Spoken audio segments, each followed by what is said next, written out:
Donc bonjour à toutes et à tous pour cette matinée d'information sur les parcours cancer organisée conjointement par le DAC Appui Santé, l'Espace Ressources Cancer, la CPTS Lys-Armentières et la Maison Médicale d'Ether. Donc je m'appelle Amandine, je suis en charge d'animer cette matinée, d'où mes petites notes si je cafouille. Pour ceux qui ne me connaissent pas encore, je suis en chaussettes, ne vous inquiétez pas, c'est normal. Donc je vous ai mis le déroulement de la matinée. Donc on a l'occasion de nous rassembler ce matin pour parler de choses très importantes qui est le dépistage et l'accompagnement avant et après cancer, qui est une thématique d'actualité puisqu'on est en plein Movember et mois Perle, qui sont les mois de sensibilisation au cancer de la prostate et des poumons. Je tiens à remercier nos différents partenaires qui sont présents aujourd'hui et qui nous font l'honneur de tenir des stands. Ils seront présents avec nous toute la matinée, donc n'hésitez pas à aller leur faire un petit coucou pour avoir des informations, pour discuter avec vous et aussi potentiellement pour avoir des goodies si vous le souhaitez. Donc pour commencer, je souhaiterais qu'on prenne un petit peu de temps pour présenter les différents organisateurs qui se sont unis pour cet événement et je laisse la parole à Aurélien. Alors bonjour à tous. Alors moi je suis Aurélien David, je suis directeur adjoint de l'association Appui Santé des Flandres qui est porteuse de 2 dispositifs, le DAC. Le DAC est un dispositif d'appui à la coordination avec 3 missions. 3 principales missions qui sont: la première, c'est informer, orienter et conseiller les professionnels de santé et les usagers face à une situation complexe de santé. Et la deuxième, c'est de venir en appui, un appui un peu plus renforcé sur les situations complexes pour lequel on va aller faire une évaluation et derrière on va aller faire un projet personnalisé de coordination en santé. Tout ça, il va y avoir des préconisations et on va ramener des acteurs du terrain pour que la situation complexe aboutisse à un suivi médical, etc. Et la dernière, c'est l'animation territoriale, ce qu'on fait un peu aujourd'hui, donc animer des conférences, participer à des groupes de travail ou créer des groupes de travail. Et à l'intérieur du DAC, il y a aussi 2 expertises. L'expertise soins palliatifs et l'expertise gériatrique à domicile.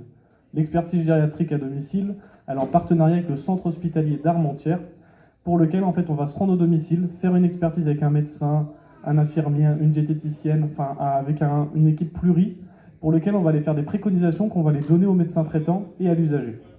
Au niveau du soin palliatif, on fait à peu près la même chose. On va aller faire une expertise au domicile et derrière les précos, mais on va aussi aller échanger avec eux sur les directives anticipées, la personne de confiance. Voilà en très gros ce que peut faire le DAC. Donc à retenir, c'est vraiment un appui aux professionnels de santé et aux usagers. Et après, le deuxième, c'est l'espace ressources cancer, donc qui est un peu plus dans la thématique là aujourd'hui. L'espace ressources cancer, en fait, c'est un dispositif gratuit pour les plus de 18 ans, pour lequel on va les dispenser des soins oncologiques de support, des SOS, soins oncologiques de support, pour les personnes atteintes d'un cancer et leurs proches. Qu'est-ce que c'est des soins oncologiques de support? On peut en faire en individuel ou en collectif, mais ça peut être des suivis psychologiques, et ça peut être également de l'APA, de l'activité physique adaptée, ou alors encore de la sophrologie. Donc je vais laisser la parole après à la CPTS. Donc je suis Amandine Musso, je suis diététicienne et je suis là pour représenter la CPTS Lys-Armentières en tant que secrétaire et référente des actions de prévention. Donc la CPTS, c'est une communauté professionnelle territoriale de santé. Notre territoire comprend 13 communes. C'est une association de professionnels de santé libéraux, donc en cabinet exclusivement, qui s'associent ensemble sur un même territoire pour mettre en place des actions de santé pour nos usagers. Donc, dans les différentes missions de prévention, nous avons une mission de prévention sur les cancers où nous nous engageons à sensibiliser, à informer et à mettre des actions en place pour sensibiliser nos usagers au dépistage.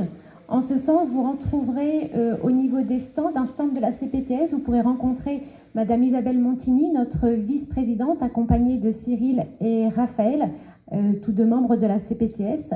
Puisque le dépistage des cancers, c'est toute l'année, nous avons opté, nous, de mettre un stand sur le dépistage du cancer colorectal, puisque malheureusement, sur notre territoire, le dépistage est trop insuffisant actuellement. Donc vous y retrouverez une démonstration du kit, comment est-ce qu'on l'utilise, mais également des livrets recettes qui vous sont offerts gratuitement. Et vous pourrez du coup échanger avec mes collègues sur le cancer et la prévention du cancer colorectal.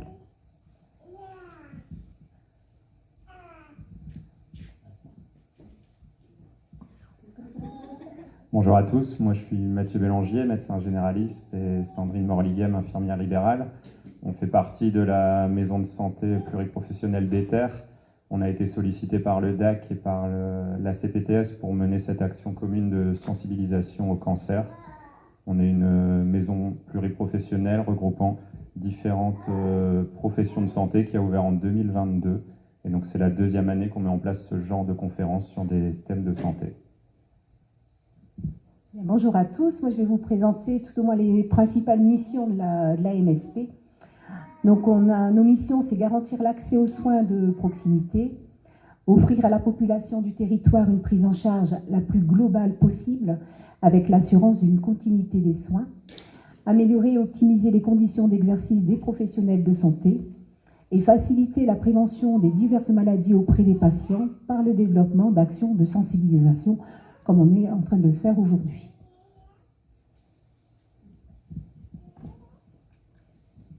Donc, vous l'aurez compris, finalement, nos trois structures interviennent à différents niveaux, plutôt en local avec la maison médicale d'Ether, sur le territoire au niveau de la CPTS, et un peu plus proche, pas tout à fait en régional quand même, mais en tout cas plus que sur le territoire avec l'espace ressources cancer et le DAC. Donc, néanmoins, la mission commune que nous avons, c'est d'œuvrer ensemble pour sensibiliser nos usagers à différentes missions de prévention et également faciliter l'accès aux soins et du coup la coordination des soins autour des patients. Nous allons maintenant passer à la première conférence qui est la prévention des cancers masculins, qui est la thématique de Movember du coup. Et je vais avoir du coup le plaisir de vous présenter le docteur Rigaud qui va vous expliquer tout cela en détail. Alors, merci. Donc, je suis docteur Rigaud, donc j'étais dans une autre vie, puisque maintenant je suis à la retraite depuis 98, chef de service au CHU. En urologie et andrologie. Donc je suis à la retraite, donc là maintenant depuis 98, mais je fais partie de la Ligue pour continuer un peu des choses que j'avais développées dans mon autre vie. Et donc je remercie cette proposition de venir vous parler des cancers masculins, en tout cas de la prévention des cancers masculins. Au départ, le questionnement était que sur la prostate, on m'avait sollicité que pour la prostate. J'ai dit c'est trop restreint parce que la Ligue, son positionnement, c'est qu'aujourd'hui, il n'y a pas de dépistage du cancer de la prostate, hein, donc on est dans un entre-deux. Donc c'était difficile de venir et dire on va faire de la prévention avec quelque chose où la Ligue finalement dit on est dans un entre-deux, et je vous dirai pourquoi tout à l'heure. Donc j'ai plutôt parlé de la prévention des cancers masculins parce que l'homme... il ne s'occupe pas de lui, mais ça vous le savez toutes, mesdames. Les dames, elles prennent en charge leur santé, elles se prennent en charge la santé de leurs enfants, elles essayent de pousser leur compagnon, mari, et de rencontrer éventuellement des gens de la santé. C'est compliqué, hein, puisqu'il n'y a que 11% des hommes qui se sentent concernés par les actions de dépistage. Donc ça fait quand même pas beaucoup. Hein. Donc, les urologues ont dit pour Movember, parce que comme il y avait Octobre Rose, ils se sont dit nous il faut qu'on fasse quelque chose. Et puis le mois de novembre, c'est le mois du Congrès français d'urologie. Ils ont voulu mettre ça en avant pour qu'on parle des cancers, mais essentiellement du cancer de la prostate. Or, il y a quand même d'autres cancers que le cancer de la prostate chez l'homme et on peut prévenir. Donc ça, c'était quand même, en dire un mot, me semblait normal. Simplement pour rappeler, oh merde, c'est peut-être, ah oui, c'est ici. Quand même l'anatomie, parce que les hommes, ils ne connaissent pas l'anatomie. Les femmes, oui, mais les hommes, le seul organe qu'ils connaissent bien, c'est leur quéquette en règle générale.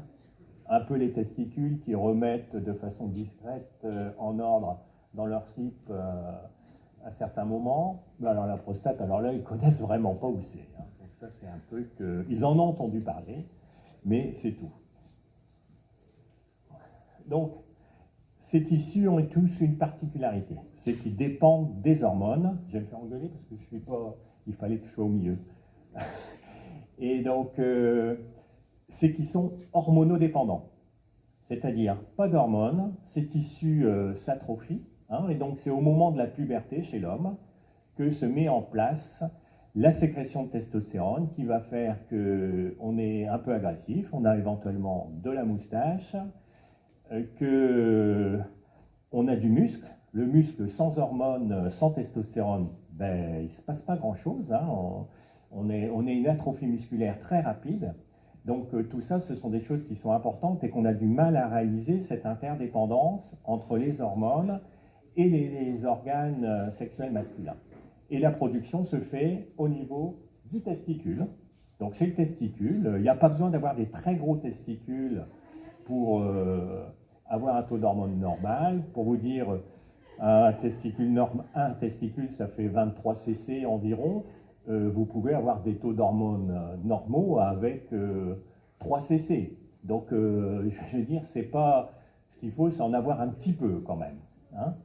Donc, ça, c'est important. Et tout ça, c'est sur le contrôle d'une glande, là, qui est au niveau du cerveau, si tant est que les hommes aient un cerveau, qui sécrète une hormone, donc qui adapte pour que le taux de testostérone soit normal tout au long de la vie, car contrairement aux femmes, vous avez un taux de testostérone normal toute la vie. Ça, c'est la version officielle. Comme d'habitude en médecine, c'est pas comme ça. Il y a à peu près un homme sur 5 qui a une testostérone qui baisse après la cinquantaine. Ça a été appelé, parce qu'on voulait être symétrique, hein, politiquement correct des femmes, l'andropause. Mais il n'y a pas vraiment d'andropause stricto sensu, puisqu'il y a toujours une sécrétion normale. Mais la testostérone baisse, et j'en reparlerai, c'est probablement un élément important. Alors, il y a un cancer qui est rare, c'est le cancer de la verge. Hein, donc, vous voyez, 450 cas, ça arrive chez l'homme âgé.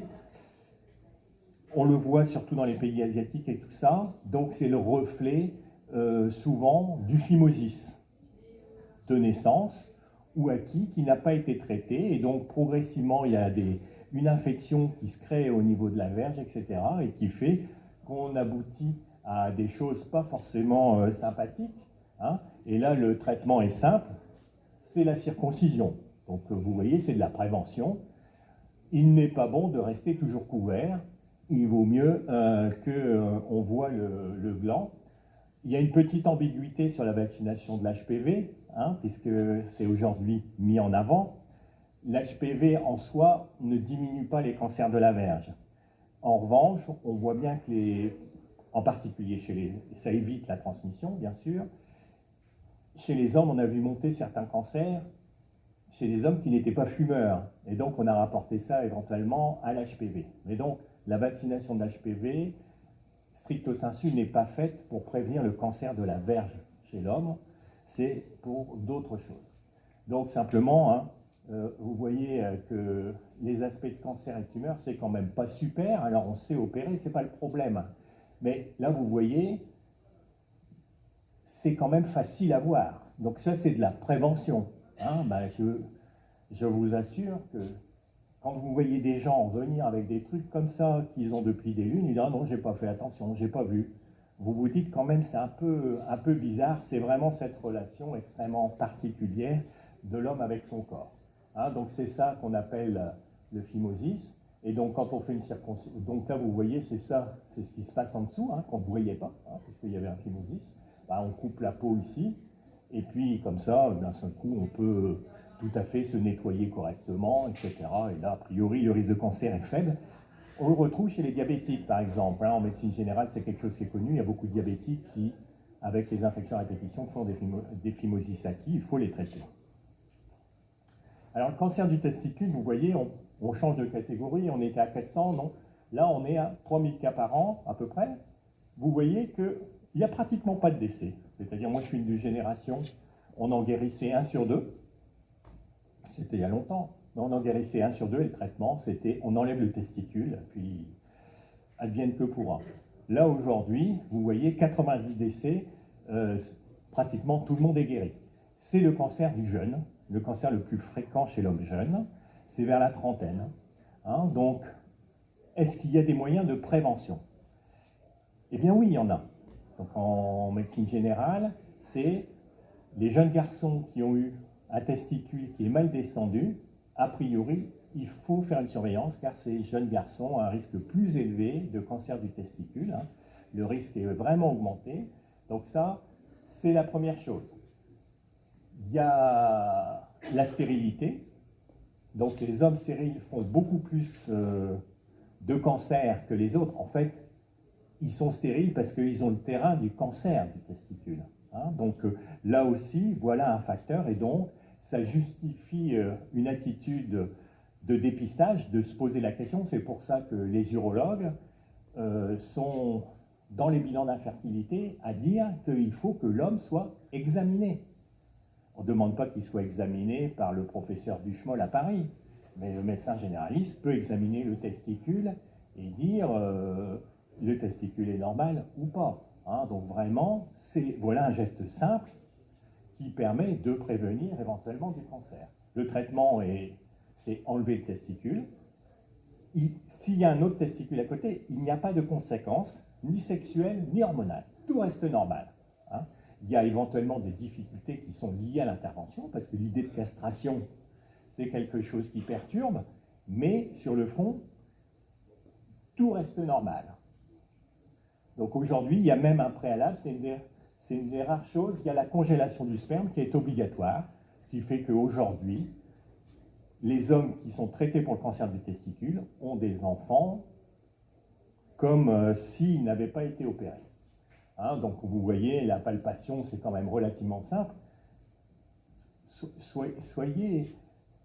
Il faut quand même savoir qu'on fait le diagnostic, en moyenne, le cancer du testicule, la tumeur, elle fait le volume d'une mandarine. Hein. D'accord? Donc pour ceux qui se rendent compte, se dire une mandarine, ben oui, c'est le volume d'une mandarine. Hein. Donc ça veut dire que je ne sais pas si les gens ils vivent les mains dans le dos, mais il y a quand même un souci. Ça prouve à quel point il y a une forme de déni là-dessus, et même les conjointes.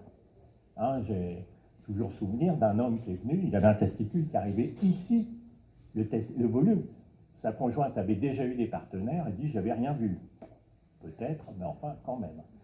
Donc un examen qui est simple, à côté de l'examen clinique, parce que des fois, les hommes n'aiment pas trop, ou on ne sait pas, c'est l'échographie qui montre une masse, mais l'échographie n'est que pas vraiment plus performante que l'examen clinique. Pour les petites formes, c'est ce qu'on voit chez les gens qui sont stériles, c'est un peu compliqué, hein. Vous êtes stérile et la première chose qu'on vous dit, bah, vous avez de la chance, on a fait une échographie, donc on va vous enlever un testicule alors que vous essayez d'avoir des enfants. Il y a un moment de trouble dans la consultation quand même. Hein. Donc, voilà un petit peu, et c'est pour vous redire, une seule chose, une particularité, pour rentrer dans notre monde nouveau. Ici, on est à Éther, on est dans la campagne, quelque part. Et donc, on traite les champs. Hein, et donc, eh bien, on voit que la fréquence du cancer du testicule augmente beaucoup. Pas de façon très importante, mais elle augmente. Et le lien qui est fait, c'est probablement avec tout ce qui est pesticides, etc., et l'utilisation, et ça, c'est factuel. Alors, on ne multiplie pas par autant. Je n'ai pas dit qu'il ne fallait pas traiter les dorifores des pommes de terre. Je dis simplement qu'on voit qu'il y a un retentissement de cela. Alors, la prostate, là, c'est un sujet beaucoup plus polémique dans notre milieu. Hein. Quand je dis polémique, il est vraiment polémique. Hein. Ça fait la une des grands journaux, donc Le Monde, tout ça, etc. Donc, la prostate, il y a, disons, 2 grandes zones. La zone qu'on sent quand on est... on dit, ah, il a la prostate, c'est l'adénome de la prostate, c'est-à-dire c'est central. Hein, donc la prostate augmente de volume. Et donc là, vous voyez, ça se passe aux dépens de l'urètre, hein, qui passe au milieu. Et donc, eh bien, on est gêné pour uriner. C'est ce qui fait qu'on a le G qui baisse, que... Bref, il se passe des trucs et beaucoup d'hommes ont des troubles mictionnels à partir de la cinquantaine. Ça rentre dans ce cadre-là. Le cancer de la prostate, lui, il se développe autour de la coque de la prostate. Donc ça, c'est extrêmement important à savoir. Donc, puisque c'est aux dépens de la coque, eh bien, vous voyez que c'est loin de l'urètre. Et donc, il n'y a pas vraiment de signe urinaire dans la prostate, contrairement à ce qu'on pourrait penser. Hein. Il y a d'autres signes qui sont liés éventuellement à la diffusion du cancer métastatique, mais c'est assez rare qu'on diagnostique sur des troubles mictionnels. Alors, ce n'est pas tout à fait vrai ce que je vous dis. C'est-à-dire que comme l'âge du cancer de la prostate, c'est vers 70 ans, ben, on a l'adénome de la prostate, donc on a des troubles urinaires. Donc normalement, les hommes n'aiment pas trop ça. Moi, j'ai appris la médecine comme ça, ben, vous avez des troubles urinaires, le docteur vous dit c'est une bonne nouvelle, je vais vous examiner la prostate. Donc le monsieur dit, ben, ça veut dire quoi? Ben, que je vais vous mettre un doigt dans le derrière, c'est une excellente aventure, et vous allez, je vais vous dire ce qu'il en est. Et donc, là, si c'est un adénome, ben, on voit que c'est plus gros, mais c'est assez souple. Hein, et sinon, ben, c'est irrégulier, et là, on sait qu'il y a peut-être un cancer de la prostate. Donc, le toucher rectal, pour moi, je suis de la vieille école, ça reste quand même un des éléments de l'appréciation des troubles mictionnels. Et donc, ce n'est pas l'échographie, ce n'est pas ceci, ce n'est pas cela, mais c'est la bonne clinique. Même si aujourd'hui, il y a des gens qui vous diraient, ben, on va faire le bilan de la prostate avec une IRM. Hein. Je ne suis pas sûr que ce soit une bonne idée. La médecine, ça reste quand même de la clinique. Alors, la testostérone à la prostate, c'est quelque chose de très particulier. Hein. Donc, c'est bien le développement de la prostate, les hormones, la testostérone qui fait gonfler la prostate. En particulier les castrats, donc ces gens à qui on coupait les testicules pour qu'ils chantent bien à l'église, n'avaient pas d'hypertrophie de la prostate, parce que la glande est complètement atrophiée, il n'y a pas de problème. Les eunuques, pareil, hein, la prostate ne se développe pas. Il y a une spécificité, donc dans le cancer de la prostate, c'est que, en fait, avoir des cellules cancéreuses dans la prostate, c'est normal. J'ai 70 ans, j'ai entre 60 et 70% de risque d'avoir des cellules cancéreuses dans ma prostate ici, et je ne me suis pas fait opérer aujourd'hui. Je veux dire, avoir des cellules cancéreuses dans la prostate, c'est, entre guillemets, pratiquement normal. À 80 ans, si on fait des nécropses, tout le monde a des cellules cancéreuses de la prostate. Mon collègue qui va parler de pneumologie tout à l'heure va vous dire c'est pas normal d'avoir des cellules cancéreuses dans les poumons. Hein. Là, on parle d'autre chose. Hein. Donc là, la question, c'est vraiment ça. C'est pour ça qu'on est dans quelque chose qui est très compliqué. Faut-il dépister quelque chose, entre guillemets, qui est naturel? Donc en fait, la question, c'est de savoir dépister. Là, on revient un peu au dépistage. Les gens où on est sûr, où là, ça apporte quelque chose, et les gens où on discute de ce qu'il faut faire. Avec deux phases. Dans le cancer de la prostate, en fait, vous avez la phase qui est androgénosensible, hein, c'est-à-dire qu'au début, vous avez des cellules cancéreuses qui sont assez sympathiques, qui vivent avec la testostérone. Et donc, elle bloque le système, et donc il y a un match avec les mauvaises cellules cancéreuses de la prostate, et tout ça est équilibré, et souvent ça marche pas mal, car on ne meurt pas tous d'un cancer de la prostate. Mais il y a un moment, quand les cellules gentilles dépendantes du cancer de la prostate ne marchent plus et tout ça, c'est les méchants qui se développent parce que les autres s'affaiblissent. Et donc à ce moment-là, on est avec des cellules qui sont très différentes, d'où aujourd'hui des nouvelles thérapeutiques dans les cancers de la prostate, en particulier les cancers métastasés. Donc, vous voyez, l'âge moyen ici, hein, c'est vers 70 ans, donc ça monte progressivement. La mortalité a beaucoup baissé, 60 000 cas par an. Aujourd'hui, c'est le cancer le plus fréquent, le cancer de la prostate, chez l'homme. Il est devant le cancer du poumon, hein, mais par contre la mortalité est beaucoup plus faible. C'est 8000 cas. Alors que dans le cancer du poumon, vous allez voir, ça reste quand même une maladie très méchante. Quand le mot de cancer est donné, là, il se passe quelque chose. Donc, on a une mortalité qui est quand même relativement faible. Hein, donc, la question, c'est la prévention du cancer localisé. Donc là, je vous ai parlé du dépistage. Alors, il y a quand même des choses sur... On est à peu près d'accord. Si votre père a eu un cancer de la prostate, votre grand-père, se faire dépister, là c'est logique. 45 ans, il faut faire son PSA, on suit votre PSA et on en tire éventuellement des conclusions. Votre maman, elle a eu un cancer du sein, tout ça, c'est une forme génétique éventuellement de cancer du sein, ben là, c'est plutôt une bonne idée. C'est discuté dans nos milieux, mais ça élargit le spectre quand même. Et c'est pas illogique. Les antécédents professionnels, là je vous ai mis la chlordécone, il y a le scandale de la chlordécone et tout ça, en particulier en Martinique. Le cancer de la prostate là-bas, c'est du tous les jours, hein, c'est quand même vraiment. Donc là, on voit que c'était pas une bonne idée. Donc on est, par exemple, dans les populations d'origine martiniquaise et tout ça, beaucoup plus incisif peut-être pour proposer le dépistage du cancer de la prostate, mais de toute façon ils connaissent, ils savent qu'il y a beaucoup de cancer de la prostate. Donc là, dans la prévention du cancer localisé, l'attitude thérapeutique aujourd'hui a beaucoup bougé. Maintenant, il y a une attitude, c'est ce qu'on appelle la surveillance active. Donc on voit que le PSA bouge, mais ça ne bouge pas trop vite, etc. Et tout. Donc là, ben, on vous suit. Donc c'est la forme chronique du cancer, il faut vivre avec, mais bon, vous n'êtes pas opéré, tout ça. Il y a la chirurgie ou la radiothérapie. Donc ça, c'est les autres approches. Hein. On ne sait pas faire la différence, hein, ça n'a toujours pas changé, à 10 ou 20 ans, entre l'approche chirurgicale et la radiothérapie. La grosse différence, c'est que la radiothérapie, ben, vous n'avez pas été opéré de votre cancer, donc des fois c'est difficile de se dire je vis avec mes cellules cancéreuses, il y a le suivi, le PSA bouge un peu, enfin bref, c'est parfois un peu compliqué.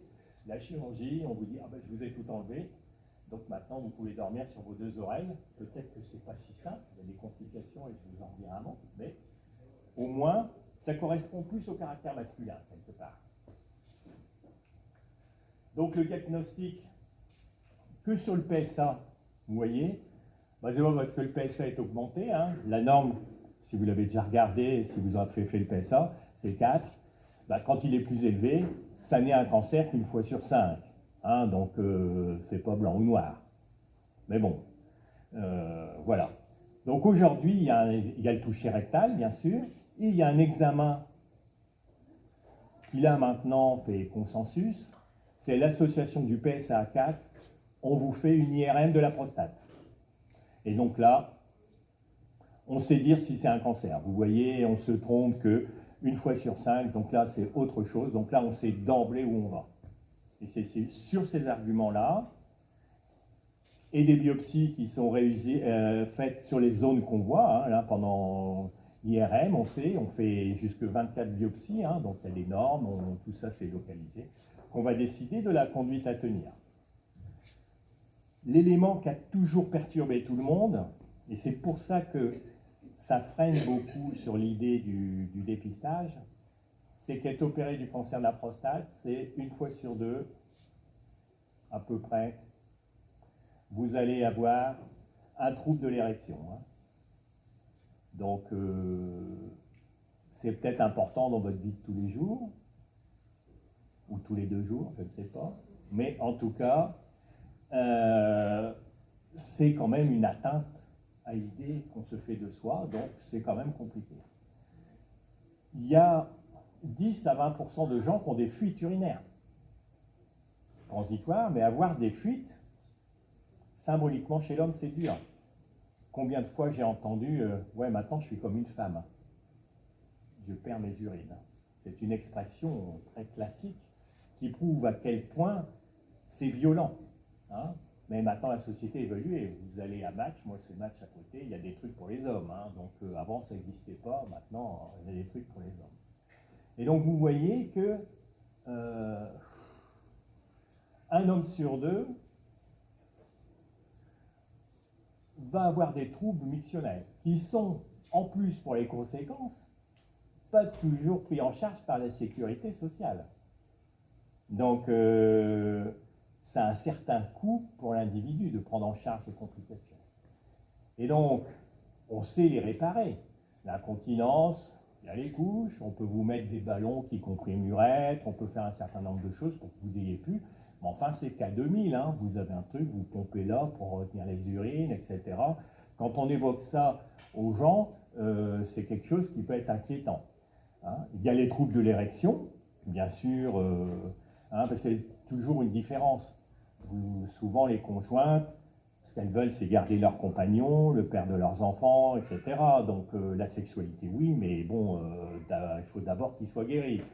Mais c'est pas forcément comme ça que lui voit les choses. Lui, il faut que ça marche, parce qu'il pense que c'est le lien qu'il a pour lui, le lien qu'il a avec sa conjointe. Je raconte toujours, c'est un truc que j'entendais de temps en temps, mais t'inquiète pas, c'est pas grave, moi ça m'a jamais rien fait. J'avais l'impression de faire ça gentiment, mais c'était pas forcément une bonne idée. Hein. Donc, on voit comme ça, on rentre dans l'intimité. Donc, pour décider, c'est compliqué. Hein, surtout que maintenant, on a quand même beaucoup de couples nouveaux, si j'ose dire. Donc, quand vous avez 50 ans et que vous vous mettez en couple, au bout de c'est pas le moment de vous dire que ça marche pas, quoi. Donc, c'est des questions qui sont sur le devant de la scène, même d'avoir des enfants. Hein. Donc, il y a le Viagra. Vous noterez quand même que le Viagra, lui, n'est pas remboursé. Ça marche, le Viagra, mais c'est pas remboursé. Hein. Donc, les gens, ils préfèrent les injections éventuellement dans la verge, donc on se pique la verge pour avoir une érection. Enfin, c'est un peu compliqué, quoi. Hein, donc, voilà. Hein. Et puis, on peut même mettre des prothèses. Bon, ça reste marginal aujourd'hui. Hein. Et donc là, j'ai mis un petit peu, c'est dans les bulletins d'Amélie et de la Sécurité sociale, qui résument bien tout le débat. Sans dépistage, vous menez une vie correcte, et puis il y a un moment, vous avez les douleurs liées à la diffusion métastatique du cancer, et vous avez 3 ans de vie un peu pénible, parce que on traite le cancer à ce moment-là. Mais il y a eu 7 ans, top. Et puis si on fait le dépistage, eh bien, il y a éventuellement les effets secondaires, une fois sur 2. Et au bout du compte, on meurt plus ou moins au même âge, mais en ayant eu un certain nombre d'années des complications. Donc, c'est ce qui fait qu'aujourd'hui, il n'y a pas, et la Ligue, mais surtout l'INCa, la Ligue c'est une association de patients, mais l'INCa freine la Haute Autorité de Santé, pas de dépistage pour le moment, car il n'y a pas un réel gain en termes de population. Donc ce qui est proposé, c'est ce qu'on appelle le dépistage individuel, c'est-à-dire je m'inquiète, j'en parle avec mon médecin généraliste, qui voit avec moi si j'ai des facteurs de risque, etc. Éventuellement, on me fait faire un PSA, et puis éventuellement, m'adresse à un urologue avec qui je vais discuter de savoir si on fait quelque chose ou pas. Et vous avez compris avec tout ce que je vous ai dit là, c'est qu'on n'est pas dans l'urgence. C'est-à-dire on a le temps de prendre une décision. Je veux dire, on n'est pas à 3 minutes près pour décider de faire quelque chose. Donc, de maturer l'idée, etc., de partir en vacances, de faire son dernier projet. Il n'y a pas de risque objectif en termes pour la prise en charge. Hein. En revanche, quand le cancer est diffusé, c'est quand même très fréquent. Hein, donc généralement, les conditions les plus classiques, c'est les douleurs. On fait une radio, puis on voit que c'est une métastase. Hein, mais on peut vivre longtemps avec une métastase. Hein. On a eu un président de la République en 81, il avait déjà son cancer, il le savait. Il nous a regardé dans les yeux en nous disant « j'ai rien », mais il avait déjà son cancer et il est mort 14 ans plus tard. Hein. Donc on peut vivre longtemps la problématique, c'est d'être bien accompagné par l'équipe multidisciplinaire des terres de santé, hein, locales, qui vont traiter la douleur au coup par coup, etc. Et donc ça, c'est tout à fait possible. Alors, qu'est-ce qu'on fait? Le traitement initial, c'était la révolution dans les années 40, c'est on donne des œstrogènes, des hormones femelles, qui vont bloquer la testostérone. Donc là, on a les seins qui poussent, etc. Mais les métastases régressent, etc. pendant de nombreuses années. Puis il y a un moment, c'est ce que je vous ai dit tout à l'heure, les cellules hormonaux non dépendantes vont se développer parce qu'elles n'ont pas été freinées par le traitement hormonal. Et là, à ce moment-là, la maladie révolue dans un deuxième temps. On a aujourd'hui une autre approche, après les œstrogènes. Il y avait la castration, donc on coupe les testicules, entre guillemets. Et là, c'est tout, le traitement est fait, et c'est exactement la même chose que prendre des œstrogènes. C'est plus difficile à vendre, je vous l'accorde. Hein, et donc, les laboratoires ne s'y sont pas trompés, toujours à court du dé, la médecine, et donc on a des traitements qui bloquent la sécrétion des hormones au niveau du cerveau, qui font que les testicules ne marchent plus. C'est les mêmes hormones qu'on utilise aussi chez les délinquants sexuels, hein, et donc à partir de ce moment-là, ça arrête. La seule différence, dans notre pays, ça aurait du sens, c'est que la castration bilatérale, c'est 50 € pour la sécurité sociale, une fois. Le traitement, c'est 200 à 300 € par mois pendant longtemps.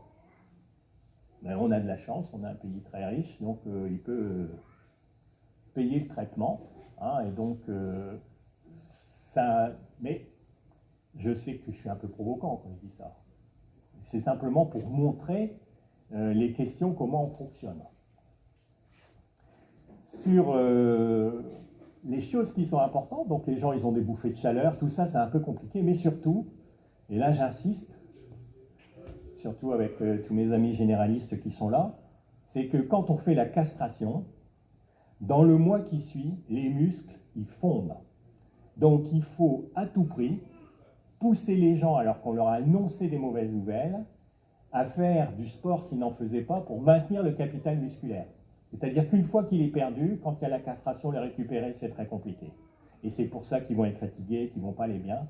Donc il faut absolument associer, en même temps que la castration, de l'alimentation correcte, au niveau de la diététique, etc., du sport et tout, pour garder la masse musculaire. Sinon, elle va s'effondrer et on ne la récupérera plus.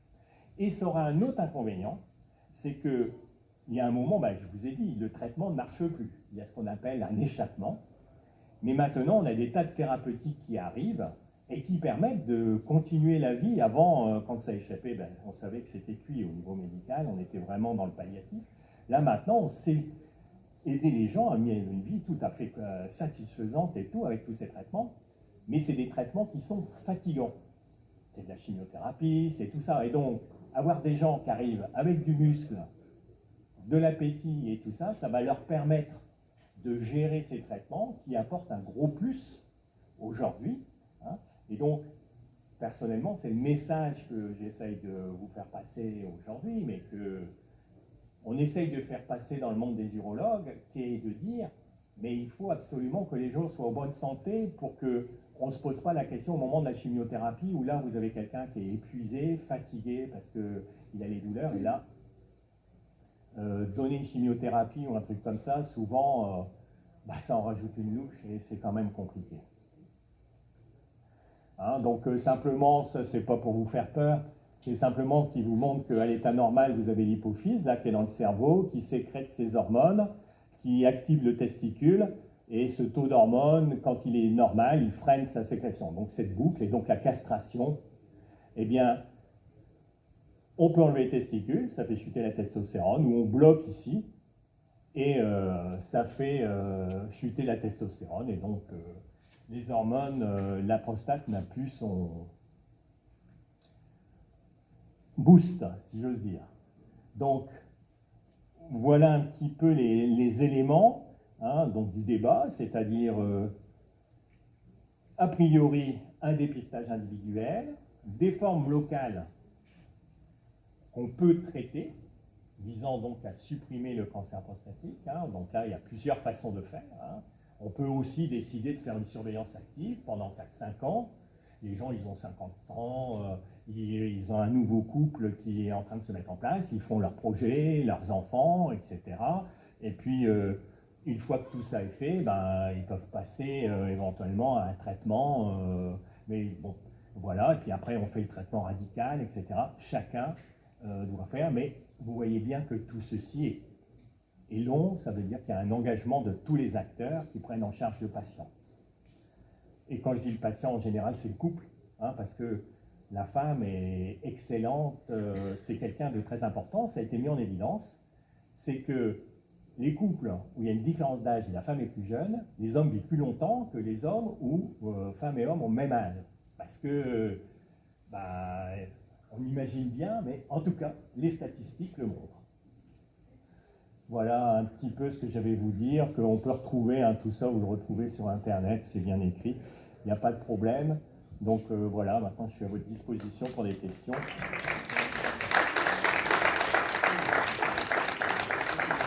J'espère que je n'ai pas été trop long, parce que je suis bavard.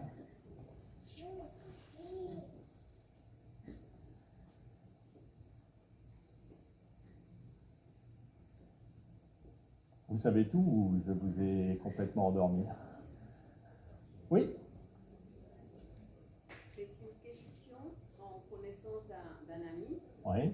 C'est par rapport aux conséquences d'une chirurgie ou du traitement d'un cancer de la prostate. Oui. Lymphodème. Oui. Est-ce qu'il y a un recul suffisant? Sur les histoires de lymphodème, on ne va pas faire un parallélisme avec le cancer du sein, puisque maintenant il y a des techniques qui ont changé. Par exemple, le lymphodème, c'était une complication classique du cancer du sein. Ça reste assez rare dans la chirurgie, c'est éventuellement dû au curage qui est fait pendant l'intervention. Donc généralement, pour le lymphodème, on n'a pas grand-chose, hein, à part mettre des bandes moltières pour serrer dès le matin pour éviter ça, on n'a pas grand-chose. Et les massages. C'est irréversible? Pas forcément, j'ai vu des gens où ça s'est amélioré avec le temps, mais c'est mécanique. En fait, vous avez enlevé les ganglions, donc il faut que la lymphe retrouve son chemin. Donc il y a des gens où il y a un réseau qui doit se remettre plus ou moins en route et à ce moment-là, ça s'équilibre. Puis il y en a d'autres où ce n'est pas le cas. Après, vous avez des facteurs qu'on ne prend pas bien en compte, mais par exemple, le fait de marcher, par exemple, ben, c'est bon, hein, ça fait marcher la pompe ici et tout ça, c'est bon pour le lymphodème. Mais généralement, quand vous avez un lymphodème, vous ne marchez plus, hein, vous êtes embêté. Donc en fait, on rentre dans des spirales qui sont un peu compliquées. Hein, donc oui, c'est une complication qui n'est pas si fréquente que ça, mais qui existe, oui. Donc il faut maintenir la marche. Ah oui, mais ça veut dire, ça fait partie de règles de base. Hein, c'est-à-dire, moi, je suis convaincu que c'est bon pour tout. C'est-à-dire, les amis médecins généralistes ici vous diront, mais la marche, c'est bon pour le cœur, c'est bon pour le sucre, c'est bon pour les graisses, c'est bon pour tout. Hein. Je veux dire, je ne vais pas dire c'est mieux que tous les médicaments qu'on prend, mais c'est bon pour l'Alzheimer, c'est prouvé que les gens qui marchent, alors après, on ne sait pas si les gens qui marchent, c'est peut-être des gens qui sont plus tournés vers la prévention, plus actifs et donc qui font moins d'Alzheimer. Ça, c'est une autre question. Mais en tout cas, en résumé, c'est bien. Ah oui, théoriquement, c'est 10 000 pas, 6 000, vous choisissez les statistiques, mais 6 000 pas ou 8 000, mais en suivant, hein, c'est pas 6 000 d'aller de son bureau, de son canapé pour changer la chaîne, surtout qu'il y a les zapettes ou des trucs comme ça. Non, c'est 6 000 d'activité, mais si vous avez de la chance, vous pouvez vous promener dans la campagne et tout, avec l'oxygène, c'est bon.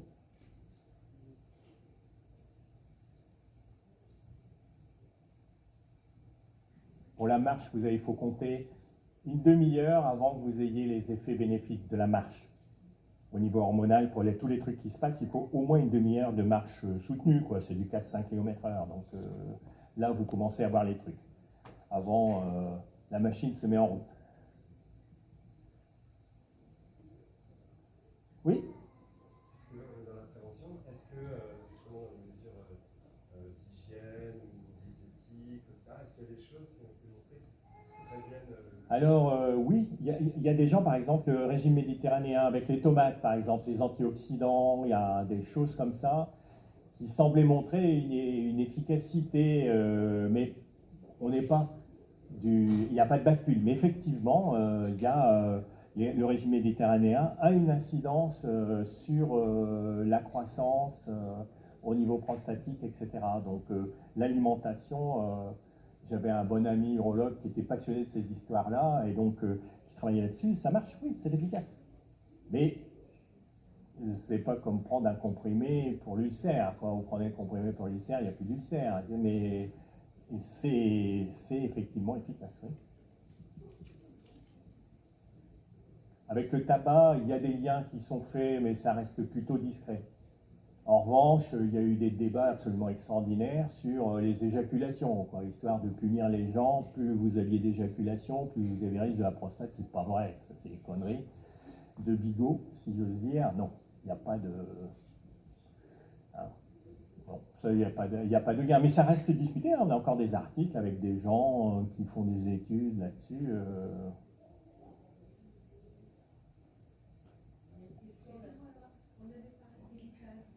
Des... Ouais.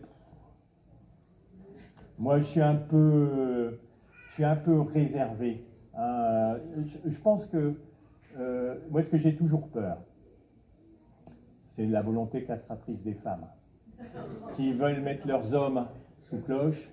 Pas de fromage, pas de pinard, pas de machin, pas de truc, pas de quéquette non plus. Enfin bref, c'est pas possible ça. On n'est pas arrivé pour ça. Non, je crois que, bien sûr, il faut faire attention au laitage, il faut faire attention, mais enfin, il faut manger du fromage de façon normale. Je fais attention, il y a une diététicienne, mais une portion de 30 grammes ou 2 par jour, ça va. C'est pas, par contre, du maroilles le matin, midi, le soir en grosse quantité, c'est peut-être un peu excessif. Hein, je veux dire, il n'y a pas longtemps, j'ai fait... Je ne vais pas vous raconter ma vie, mais j'ai fait une lithiase. J'étais responsable de la lithiase en urologie à une époque. Et donc, j'ai fait mon bilan calcique. Et donc, je commence à dire, ouais, tu vas me dire, ah, il dit, non, non, ça a changé aujourd'hui. Il faut surtout que tu fasses attention. D'ailleurs, tu bois que de l'eau du robinet, c'est pas bien. Bah, je dis, si, il y a moins de machin. Il dit, non, tu dois boire de l'eau comme ci, comme ça, parce que là, il y a un peu de calcium et que c'est meilleur pour tes histoires de lithiase. Je dis, ah bon, tout change. Donc c'est pour ça que je pense que c'est la modération. C'est-à-dire qu'il ne faut pas passer de tout à rien.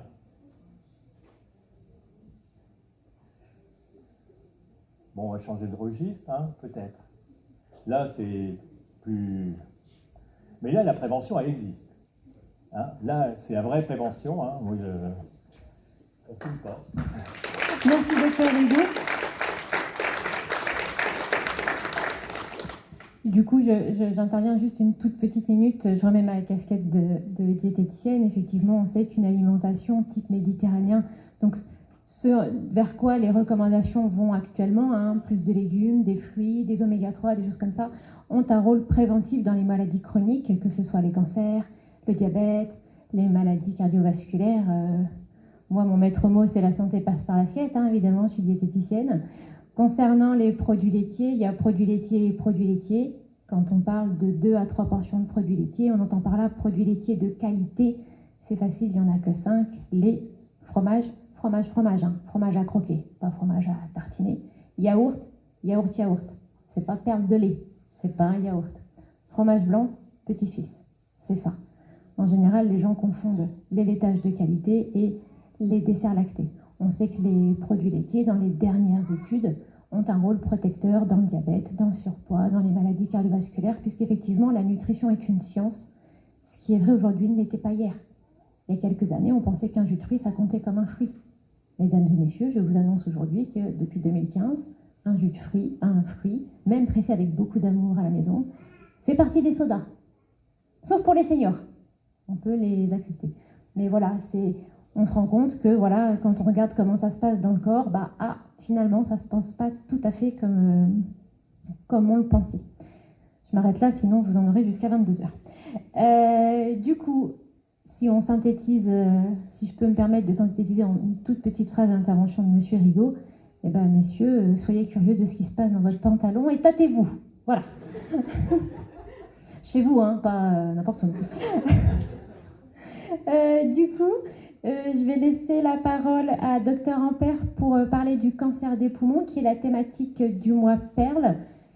Je pense ne pas trop m'avancer en vous parlant qu'on sait qu'il y a un lien entre tabagisme et cancer des poumons. Et pour cela, du coup, la Caisse primaire d'assurance maladie est présente aujourd'hui avec un stand Moi sans tabac, avec du coup plein de petits documents si vous souhaitez arrêter de fumer aujourd'hui, demain, dans 5 ans. J'ai envie de dire qu'il n'est jamais trop tard, mais je ne vais pas trop m'avancer. Et du coup, voilà, je laisse la parole à Dr Ampère qui va vous expliquer tout ça bien mieux que moi.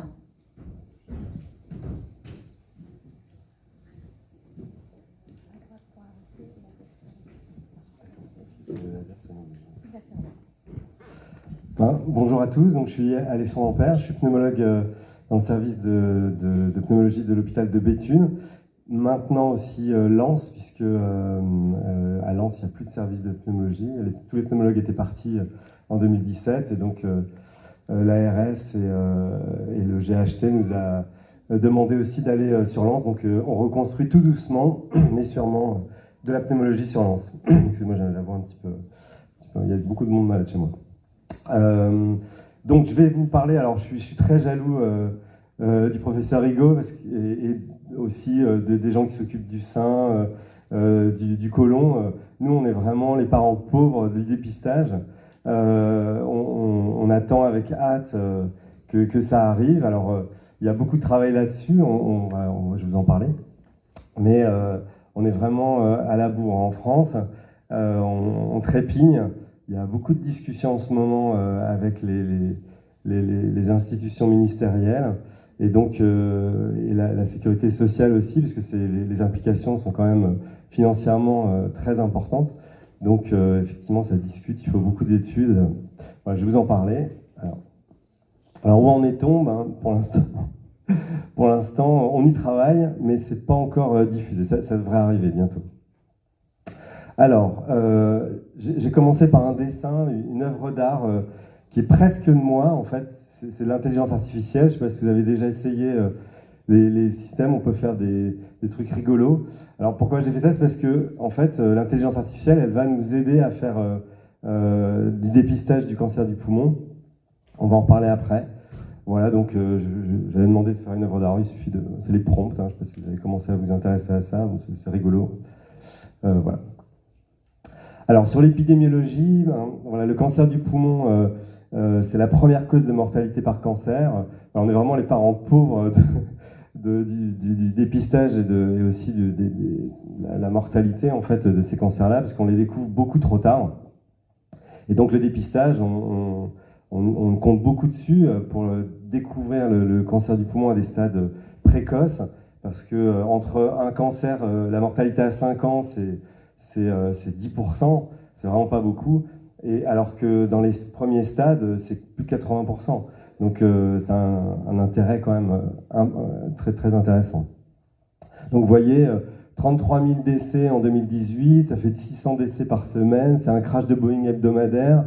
Dans le monde, c'est un décès toutes les 18 secondes, enfin c'est vraiment catastrophique, quoi. Je ne sais pas si vous connaissez un petit peu, par rapport au tabac, justement le nombre de décès, parce qu'on va reparler du tabagisme forcément, dans la prévention, mais le nombre de décès qu'il y a eu au XXe siècle à cause du tabac, je sais pas, c'est plus de 100 millions de personnes, et les projections de l'OMS pour le XXIe siècle, c'est 1 milliard. Donc c'est plus que les guerres, les 2 guerres mondiales réunies, enfin c'est un des plus gros poisons qu'on ait jamais inventé. Enfin, bon. Vous voyez, par rapport aux autres cancers, alors il y a une différenciation en fait évidemment chez les hommes et les femmes, puisque les cancers hormonodépendants ne sont pas tout à fait les mêmes. Mais vous voyez, donc le cancer du poumon, c'est 14%. Alors chez les hommes, ça diminue un petit peu, puisque les hommes commencent à un peu moins fumer. Par contre, chez les femmes, l'épidémie s'aggrave fortement, puisque c'est l'émancipation des femmes des années 70 qui commence à parler maintenant. Donc, vous voyez, en fait, chez l'homme, ça diminue légèrement, moins 0,2% par an à peu près, alors que chez les femmes, c'est plus 5% par an. En fait, le nombre de cancers a plus que doublé depuis les années 2000.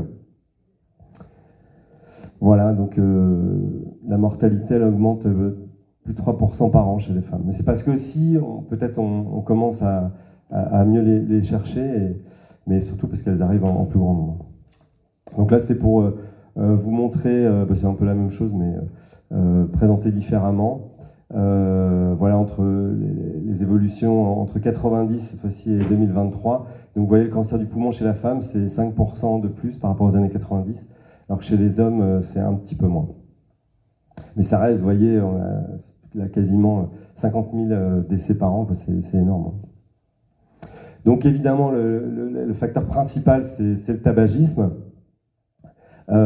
qui est vraiment un moyen terrible de se tuer à petit feu, et qui est parfaitement évitable.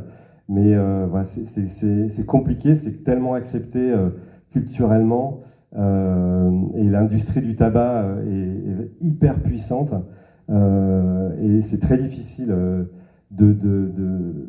quand on parle avec les gens, tout le monde est conscient maintenant du danger du tabac, mais c'est tellement culturellement accepté qu'en fait, voilà, en fait, c'est un danger, mais qui est presque virtuel, même chez des gens qui sont traités pour des problèmes liés au tabac. Ça reste très compliqué, c'est une drogue dure, hein, c'est vraiment une drogue dure. Et donc l'accompagnement est très très important, et on n'a pas de traitement miracle substitutif à la nicotine. Voilà, mais il n'y a pas que donc, le tabac, c'est 80% des cas, il y a les causes professionnelles. La génétique, évidemment, on n'est pas tous munis de la même manière face aux dangers extérieurs. Et puis l'environnement, on commence à en parler de plus en plus avec la pollution et les particules fines. Donc peut-être que la voiture électrique changera un peu les choses en ville. Mais bon, voilà, ça reste quand même surtout les... Alors dans le Nord-Pas-de-Calais, j'avais vu passer des choses sur... comme on va voir la prévalence des cancers du poumon, elle est quand même particulièrement élevée dans notre région. Mais il y a peut-être un lien aussi avec l'empoussiérage, peut-être des mines en fait qui sont à ciel ouvert. Il y avait des petites choses qui passaient là-dessus. Je ne sais pas si ça a un réel impact, mais peut-être... Donc voilà, c'était pour illustrer un petit peu l'incidence là, dans le Nord-Pas-de-Calais. On est dans la zone rouge, hein, mais il n'y a pas que pour le poumon, hein, il y a pour beaucoup de cancers. Alors, le dépistage, donc normalement pour faire un bon dépistage, voilà, il faut que ce soit un cancer fréquent et grave, qu'on puisse le retrouver facilement. Il faut qu'on puisse le trouver à un stade précoce, que ce soit possible, pour qu'on puisse le soigner facilement, puis qu'il y ait des traitements, et que le dépistage, il n'ait pas trop d'impact en fait, sur la santé des gens. Alors, ce qui arrive là pour le dépistage du cancer du poumon, donc c'est les scanners à faible dose, low dose hein, en anglais. Ça, c'est très important. Donc, il y a tout un tas de critères en fait qu'il faut respecter, parce que maintenant, en fait, il y a plusieurs études et plusieurs messages dans certains pays, comme aux États-Unis, où le dépistage, maintenant, il est recommandé. Donc, à partir du moment où on va respecter des critères de sélection des patients, on peut essayer de faire un dépistage par scanner. Mais pour que ça ait un vrai impact et qu'on ne fasse pas trop de bêtises, c'est-à-dire qu'on ne détecte pas trop, on va le voir, le dépistage ne doit pas trop détecter de choses. Parce que bon, pour le poumon, c'est plus compliqué à atteindre et à enlever qu'un testicule ou un sein. Et donc, il faut respecter vraiment des critères et scanographiques, c'est-à-dire qu'il faut que les radiologues ils aient quand même aussi une formation là-dessus et que le médecin il prenne les bons critères. On va en reparler après.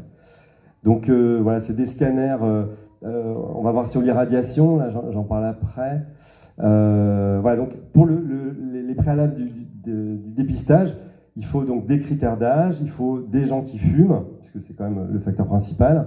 Il faut que les gens soient volontaires, on leur ait bien expliqué tout ce que ça va impliquer de rentrer dans un processus de dépistage, qu'on doit les aider à arrêter de fumer, ça c'est quand même éthiquement indispensable. on doit les accompagner et voilà, leur proposer des choses pour essayer d'arrêter de fumer et de reprendre une hygiène de vie meilleure. Et puis, donc, les critères radiologiques doivent être bien précisés, c'est important. Et la décision, une fois qu'on a les résultats du dépistage, il faut qu'on prenne la bonne décision.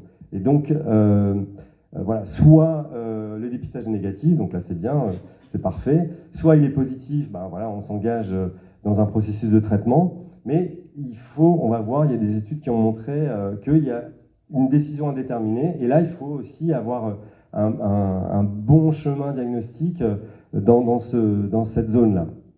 Et puis une fois donc que c'est positif, voilà, c'est le processus de prise en charge avec les réunions de concertation pluridisciplinaire pour prendre en charge les patients. Alors, quand on trouve un nodule, voilà, il y a des sociétés savantes qui ont établi de radiologie comment prendre en charge les patients. Et donc, nous, on s'aide de ça pour savoir, en fonction de la taille du nodule, si le patient il est à risque, s'il y en a plusieurs, s'il n'y en a qu'un, si c'est un nodule solide, si c'est un nodule en verre dépoli, etc. Enfin, bon, il y a tout un tas de critères radiologiques qui nous aident à prendre des décisions. Alors, il y a eu, on va dire, 2 grosses études qui ont permis de dire oui, le dépistage du cancer du poumon, ça marche. Alors, il y avait eu des études sur la radio, et notamment, il y a une des études qui a comparé le scanner à la radio. La radio de thorax, c'est un super examen. Le professeur Rémy, que le professeur Rigaud a bien connu, c'était un dieu vivant de la radiographie du thorax.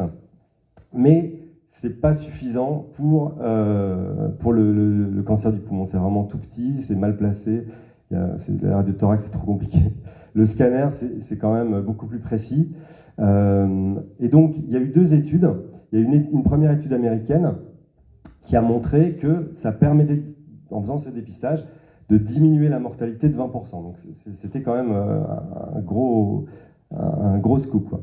Et puis, il y a une étude européenne plus récente qui a montré également qu'on pouvait diminuer la mortalité, mais surtout ils ont comparé, pas la radiothorax, mais le soin courant, c'est-à-dire voilà, on suit les gens, est-ce que vous avez mal quelque part, est-ce que vous toussez, est-ce que vous crachez du sang, etc.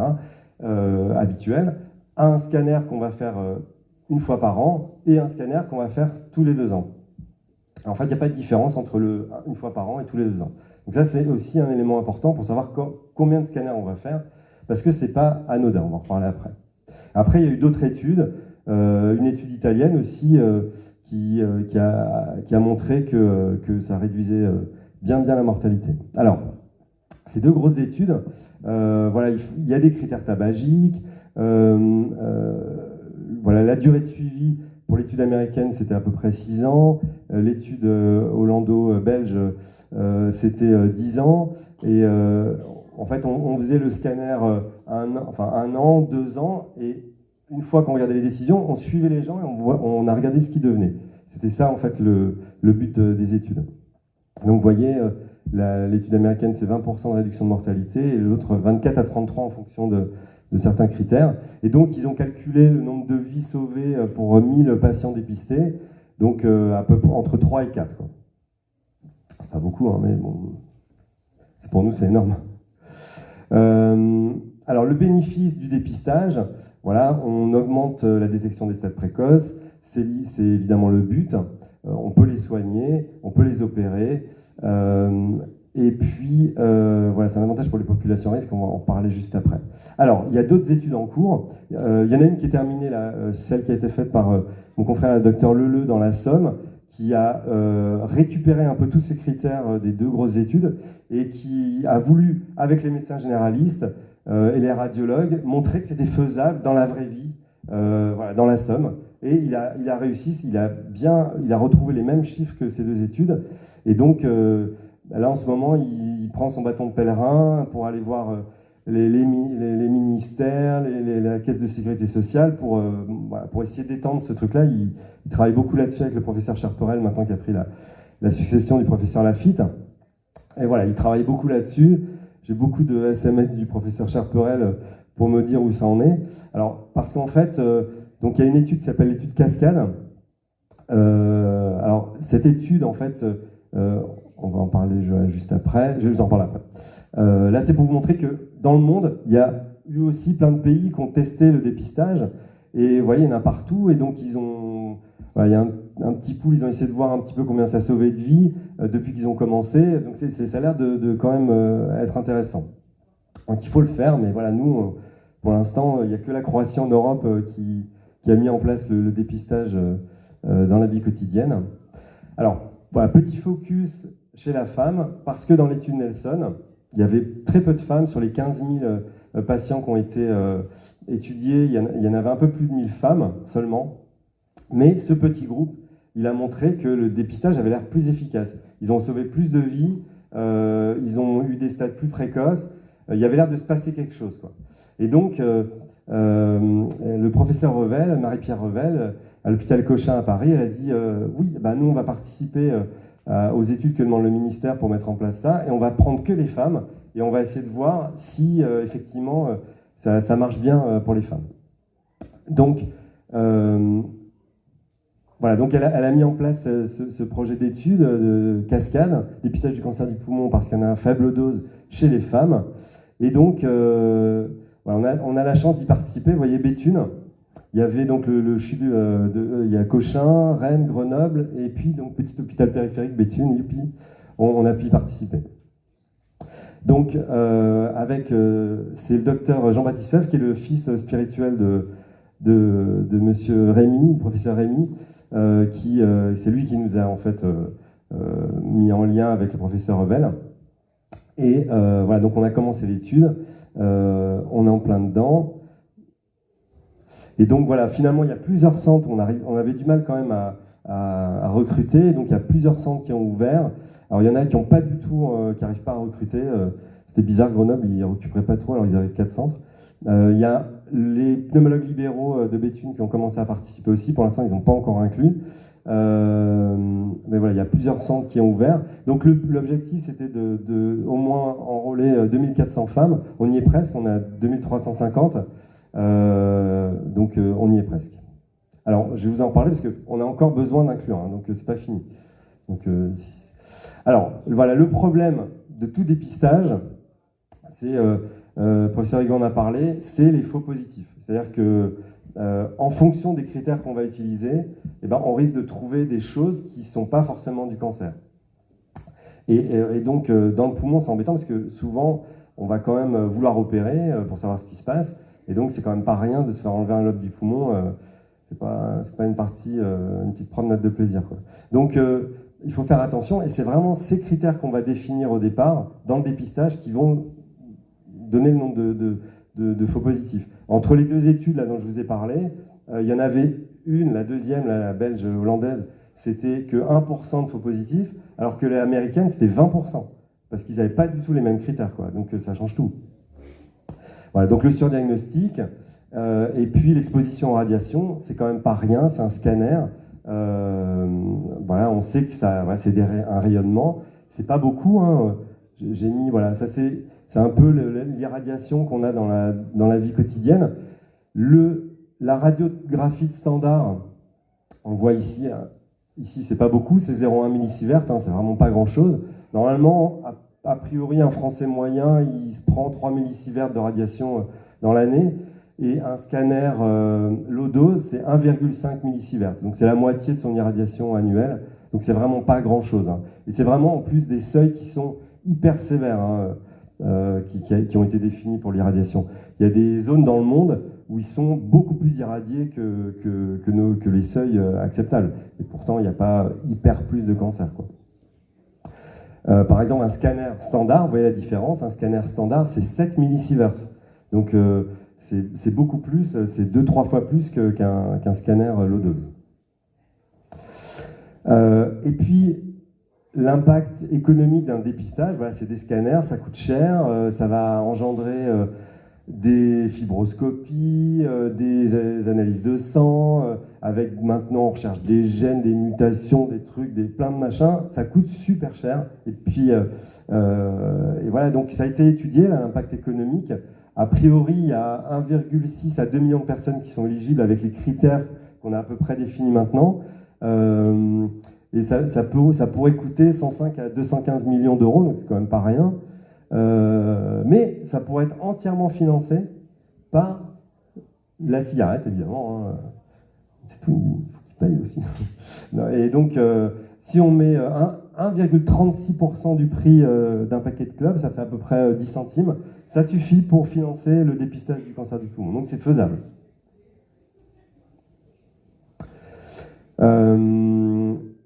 Voilà, enfin, globalement, le dépistage il va arriver.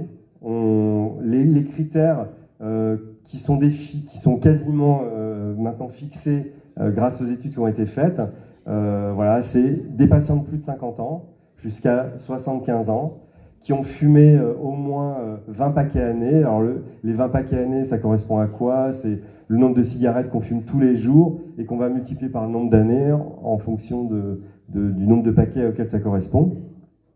En étudiant bien aussi, parce que maintenant il y a les joints, par exemple, un joint, c'est 6 cigarettes, il y a la chicha maintenant, c'est 1 heure de chicha, c'est 40 cigarettes, enfin, il faut tout compter tout ça, et il faut qu'il y ait au moins 20 paquets années, et qu'il n'ait jamais eu de cancer du poumon, bien évidemment, ou qu'ils aient arrêté de fumer depuis moins de 15 ans. Voilà. Et tout ça, voilà, maintenant, ces critères-là, ça va être sans doute ceux-là qui vont être pris dans ces dépistages. Et ça devrait arriver vite. Là, il me dit que c'est imminent, le professeur Chaparral. Il me dit que ça a été très compliqué pour tout le monde de s'entendre, mais ça devrait arriver. Donc, il devrait y avoir une dernière étude nationale maintenant, en France, où on reprend un peu tous ces critères-là de toutes les petites études qui ont eu lieu. Voilà, ça devrait arriver, donc tout le monde devrait pouvoir participer maintenant. Voilà ce que je voulais vous dire.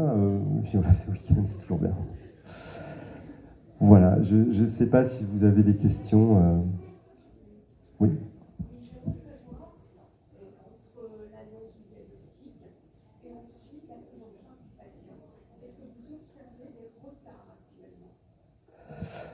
Alors oui, entre le moment où le patient a fait son examen et puis le moment où il va rencontrer le médecin et on va lui annoncer qu'il y a un cancer. Alors en France, oui, je sais que maintenant ça devient compliqué parce qu'il y a une désertification médicale. Il y a des zones où ça va être très compliqué, ça, c'est sûr. Nous, enfin, en tout cas ici dans la région, on a de la chance, on est quand même plutôt bien lotis par rapport à d'autres régions. On a vraiment tous les scanners qu'il faut, les TEP scans, j'ai pas parlé de la TEP scan, hein, mais il y a aussi la TEP scan, on en a quand même pas mal. Franchement, ça va vite. Alors, c'est vrai qu'on commence à être un petit peu rattrapé par le nombre de gens qui arrivent dans le diagnostic, dans le dépistage. La file active commence à être énorme. Et paradoxalement, même si la survie du cancer du poumon à des stades tardifs est faible, malgré tout, elle augmente parce qu'il y a quand même des nouveaux traitements, il y a l'immunothérapie, les thérapies ciblées. Et donc, les patients qui avant mouraient dans les 3 mois parce qu'ils étaient métastatiques de partout, il y a certains patients qui sont super répondeurs et qui vont vivre plusieurs années dans des conditions de qualité de vie qui sont tout à fait acceptables. Et donc, eux, ils sont là et eux, on les surveille aussi. Et donc, ils rentrent dans la file des scanners, des TEP scans, etc. Et donc, ça grossit beaucoup. Donc, l'idéal, ce serait qu'on n'ait plus trop ces patients-là, parce qu'eux, ils restent vraiment très longtemps, et plutôt qu'on découvre les cancers à un stade précoce, qu'on puisse les soigner, qu'on puisse prendre en charge les gens pour qu'ils arrêtent de fumer, voilà, pour diminuer le nombre de... Oui, de boire aussi, oui. Alors, nous, on est moins... Ça joue un rôle, hein, clairement, mais on a un peu moins d'impact sur le... Sauf s'ils avalent de travers, mais sinon... Je vous en prie. Vous avez parlé de l'étude, donc ça reste très scientifique. Par contre, est-ce qu'il y a des signes cliniques qui peuvent permettre de détecter plus rapidement Alors non, nous, le poumon, il n'y a pas grand-chose. Les signes cliniques qui vont apparaître, ça va être vraiment dans des stades plutôt tardifs. Alors soit on a de la chance et on va faire une pneumonie, et puis on va faire à ce moment-là une pneumonie qui résiste un petit peu au traitement, et on va faire des examens, et là, tac, on trouve un truc par hasard. Mais souvent, les stades précoces sont découverts de manière tout à fait fortuite. Voilà, c'est un accident, un truc, on fait un examen, clac, oh, tiens, il y a un petit nodule là dans le poumon, qu'est-ce que c'est? Et puis voilà, on commence à faire l'exploration et, voilà, et là on trouve le cancer, on peut l'opérer et tout va bien. Mais malheureusement, quand les signes cliniques apparaissent, c'est des gens qui ont maigri, qui vont faire des complications au niveau de la prise de sang, qui vont avoir des métastases cérébrales qui vont convulser. Enfin, c'est que des signes très tardifs. Cracher du sang, en fait, ça arrive finalement très rarement en fait, hein, dans les cancers du poumon. L'atout, en fait, c'est des fumeurs, donc ils toussent tout le temps. Donc il n'y a pas de différence entre ils toussent un peu plus, ils toussent par rapport à d'habitude. Non. Les signes cliniques, on est vraiment les parents pauvres de la cancérologie, quoi. Malheureusement, il n'y a pas beaucoup de signes. Donc c'est pour ça, le dépistage, c'est vraiment... on attend beaucoup de ça pour changer la donne, quoi.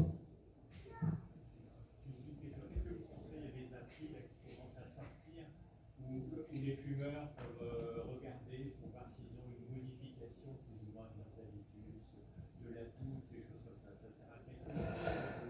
Alors oui, parce que je pense que ça leur fait prendre conscience et puis ils sont acteurs en fait de leur prise en charge. Alors je ne sais pas s'il y a des études qui montrent que ça a un impact positif sur la suite, ça je ne sais pas.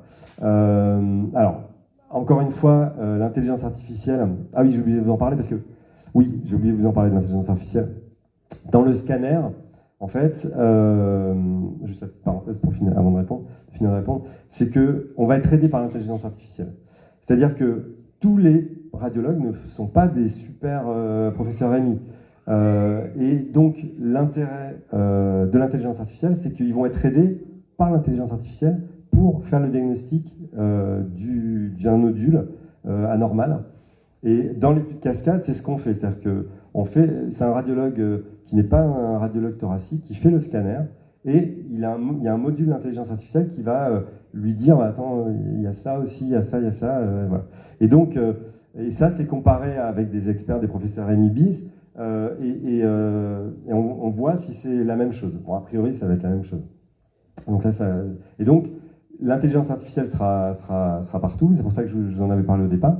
Et dans le suivi, ça va être plus justement le suivi des patients qui ont des cancers, qui sont pris en charge. Là, par contre, il y a des applications, ça commence à être étudié, qui utilisent l'intelligence artificielle pour recueillir toutes les données des patients et pour voir s'il y a un problème, en fait.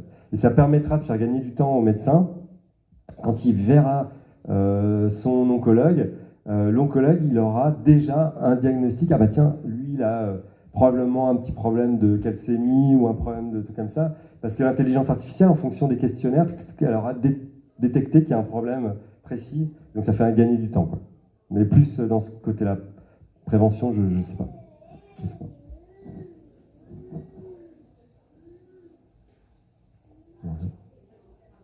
Est-ce que vous avez d'autres questions? Vous parlez de quelqu'un qui fume, qui a fumé, qui prend le risque de développer un cancer.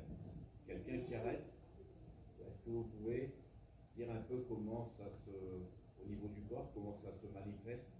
Parce qu'on parle du mois où il faut arrêter de fumer, mais un mois, qu'est-ce que ça provoque chez un fumeur? Alors, ouais, je comprends. En fait, c'est toujours bien d'arrêter de fumer. C'est toujours une très bonne décision. Et vraiment, je suis toujours très heureux avec les patients qui m'annoncent qu'ils ont arrêté de fumer. Voilà, on sort presque le champagne, on boit un coup, parce que c'est vraiment toujours une super décision. Parce qu'à partir du moment déjà, ils vont arrêter de fumer, dans les minutes qui suivent, déjà, il y a un impact. Le fait d'avoir de la nicotine, ça va accélérer le rythme cardiaque. La fluidité du sang, elle est pas la même, le sang est plus visqueux. Je sais pas si vous imaginez, mais en fait, fumer, que vous fumiez du tabac, votre moquette ou un pneu, c'est une combustion, c'est une réaction chimique, ça va émettre des centaines de composés, et ces composés-là, ils sont vraiment pas bons du tout pour la santé, quoi. C'est du benzène, des formaldéhydes, de l'ammoniac, de l'arsenic. Dans le tabac, il y a du polonium 210, un truc radioactif. Il est très enrichi naturellement en polonium 210. Enfin, il y a tout un tas de produits qui sont vraiment pas bons pour la santé. Donc de ne pas s'exposer à ces produits-là, c'est toujours super bien. Et il y a un impact qui est immédiat sur des petits signes physiologiques, voilà, comme le rythme cardiaque, la viscosité du sang. Mais après, dans les mois qui suivent, la peau, on voit hein, les teints des fumeurs, on le voit hein, quand ils fument. Il y a un vieillissement qui est accéléré par la fumée du tabac, c'est un stress oxydatif qui est très important pour le corps. Donc tout ça, petit à petit, ben, ça s'améliore. Et donc pour l'organisme, c'est forcément bien. Et évidemment, ça va diminuer tous les risques d'une exposition au tabac. Et donc on diminue son risque de cancer. Alors oui, on ne retrouve jamais exactement comme quelqu'un qui n'a jamais fumé. Mais en quelques années, on rejoint la parallèle de la direction de quelqu'un qui n'a pas fumé, quoi. On va dans la même direction. Si je comprends bien, le fait d'arrêter de fumer, vous n'êtes pas comme 20 ans en arrière. Par contre, vous pouvez apercevoir les bénéfices directement. Ah oui, oui. Par une radio, par exemple. Alors, la radiothorax, non. Alors, malheureusement, quand il y a des lésions liées au tabagisme, comme l'emphysème pulmonaire, donc c'est une destruction des bronches, si vous voulez, des alvéoles, en fait, malheureusement, le corps, il ne sait pas bien réparer ça. Donc ça, c'est des lésions qui sont irréversibles. Mais la qualité de l'essoufflement, par exemple, le fait de fumer, ça détruit, vous savez, il y a des cils, en fait, qui sont mobiles dans les bronches, un peu comme, vous voyez, sous la mer, vous voyez les algues là, avec les vagues, etc.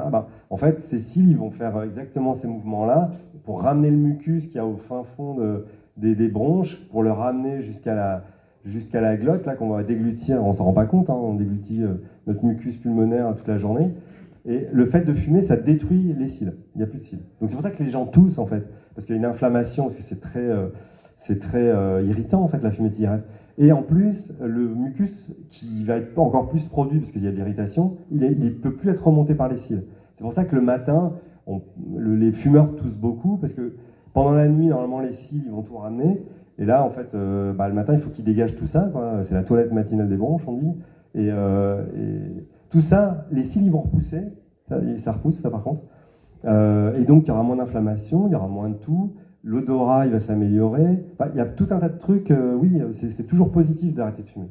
Et pour le cancer et pour d'autres maladies pulmonaires, oui, au moins, on ne va pas l'aggraver, quoi.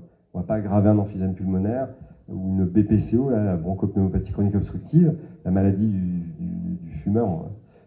Voilà, ça va être stabilisé, voire peut-être même un petit peu améliorer le souffle. Il peut s'améliorer. Nous, quand on mesure le souffle là, en cabine, on garde des courbes. Chez certains fumeurs, il y avait tellement d'inflammation que le souffle, il était très abîmé. Et le fait d'arrêter de fumer, ça s'améliore, oui. Ça s'améliore. C'est toujours bien. Pour les finances, pour la beauté, tout est bien d'arrêter de fumer. Alors, la cigarette électronique, on va dire, c'est un intermédiaire, si vous voulez. Alors, l'image que je donne à chaque fois pour aider les gens à arrêter de fumer, c'est quand vous fumez du tabac, c'est comme si, pour le danger par rapport à votre santé, c'est comme si vous rouliez en sens inverse sur l'autoroute. Si vous fumez la cigarette électronique, vous vapotez, c'est comme si vous rouliez à 140 sur l'autoroute dans le bon sens. Donc un petit peu au-dessus, un petit peu plus de risque. Alors, pour être honnête, effectivement, on sait qu'il y a beaucoup les produits cancérigènes qui sont retrouvés dans la combustion, ils sont très peu retrouvés parce que c'est pas une combustion, c'est une vaporisation. Donc la température elle est beaucoup plus faible, c'est 250 degrés alors que c'est 800 degrés pour la cigarette de tabac. Et donc les produits qu'on va inhaler, certes, c'est sûrement pas anodin. Peut-être on saura un peu plus tard, mais en tout cas, c'est sûr que ça crée moins de risques pour la santé, c'est sûr. Mais encore faut-il que ce soit du produit qui est fabriqué avec la norme française. On est un des premiers pays dans le monde à avoir une norme pour les e-liquides. Hein, et il faut acheter des produits qui ont cette norme-là. Parce que si, des fois, aux États-Unis, il y a eu une épidémie de syndrome de détresse respiratoire avec des jeunes qui sont morts parce qu'ils faisaient leurs produits eux-mêmes, ils mettaient de la vitamine E. Et là, le poumon, il n'aime pas du tout la vitamine E en vaporisation. Et donc, il faut vraiment que ce soit des produits bien normés, quoi.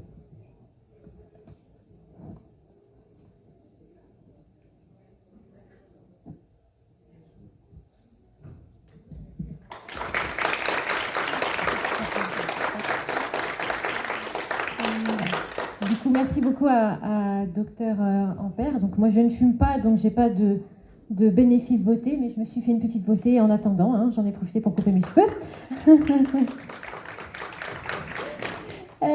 Du coup, on va maintenant parler du coup de la Ligue contre le cancer. Et on va les accueillir sur scène avec nous, puisque c'est un partenaire très précieux dans cette lutte, qui travaille au quotidien pour soutenir les malades et leurs familles, promouvoir la recherche et la sensibilisation à la prévention. Je laisse donc la parole à Madame Legrand, qui va nous expliquer tout cela.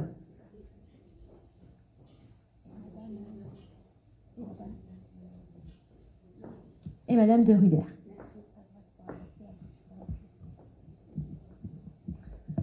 Donc bonjour à tous. Voilà, nous sommes bénévoles de la Ligue contre le cancer et nous intervenons, alors moi en tant que prévention et Patricia en accompagnement des malades. On va vous parler un petit peu de la Ligue. Donc la Ligue a été créée en 1918 et il y a 103 comités départementaux. Il y a 4 missions communes: la recherche, la prévention, l'information, la sensibilisation, l'amélioration et la qualité de vie des malades et changer les mentalités face au cancer. Je vous laisse lire. Donc la recherche, c'est le premier financeur non gouvernemental. Donc c'est la Ligue. La Ligue est le premier financeur privé pour le soutien apporté à la recherche.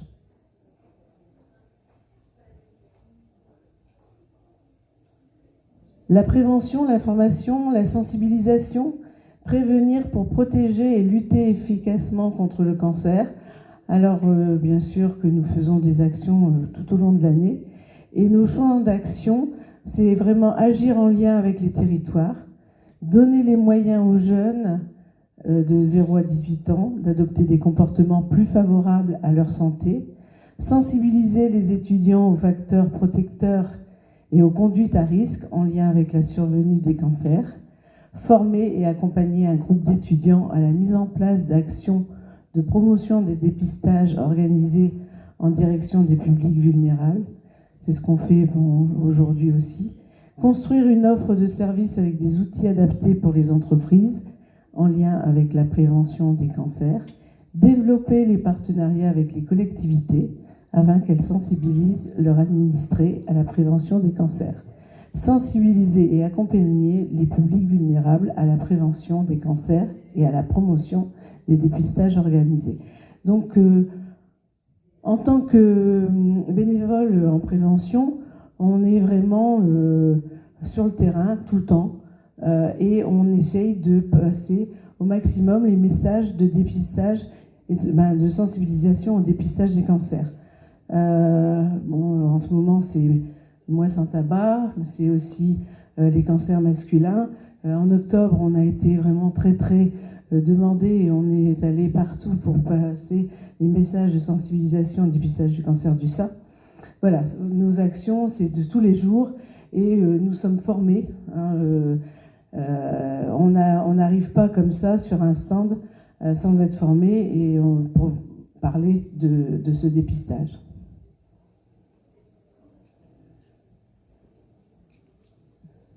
Et je laisse la parole à Patricia qui va vous parler de l'accompagnement. Bonjour à tous. Alors l'accompagnement pour aider et réinsérer nos patients, mais je voulais quand même rajouter une chose. Le dépistage, bien sûr, il y a des mois ponctuels, octobre rose, novembre, mais c'est toute l'année qu'on est dans le dépistage. C'est-à-dire, quand on a une action comme aujourd'hui sur les cancers masculins, on rappelle l'intérêt de se faire dépister, bien sûr, au niveau du cancer du sein, au niveau du cancer colorectal, au niveau du suivi, n'est-ce pas Jean-Marc, pour la prostate.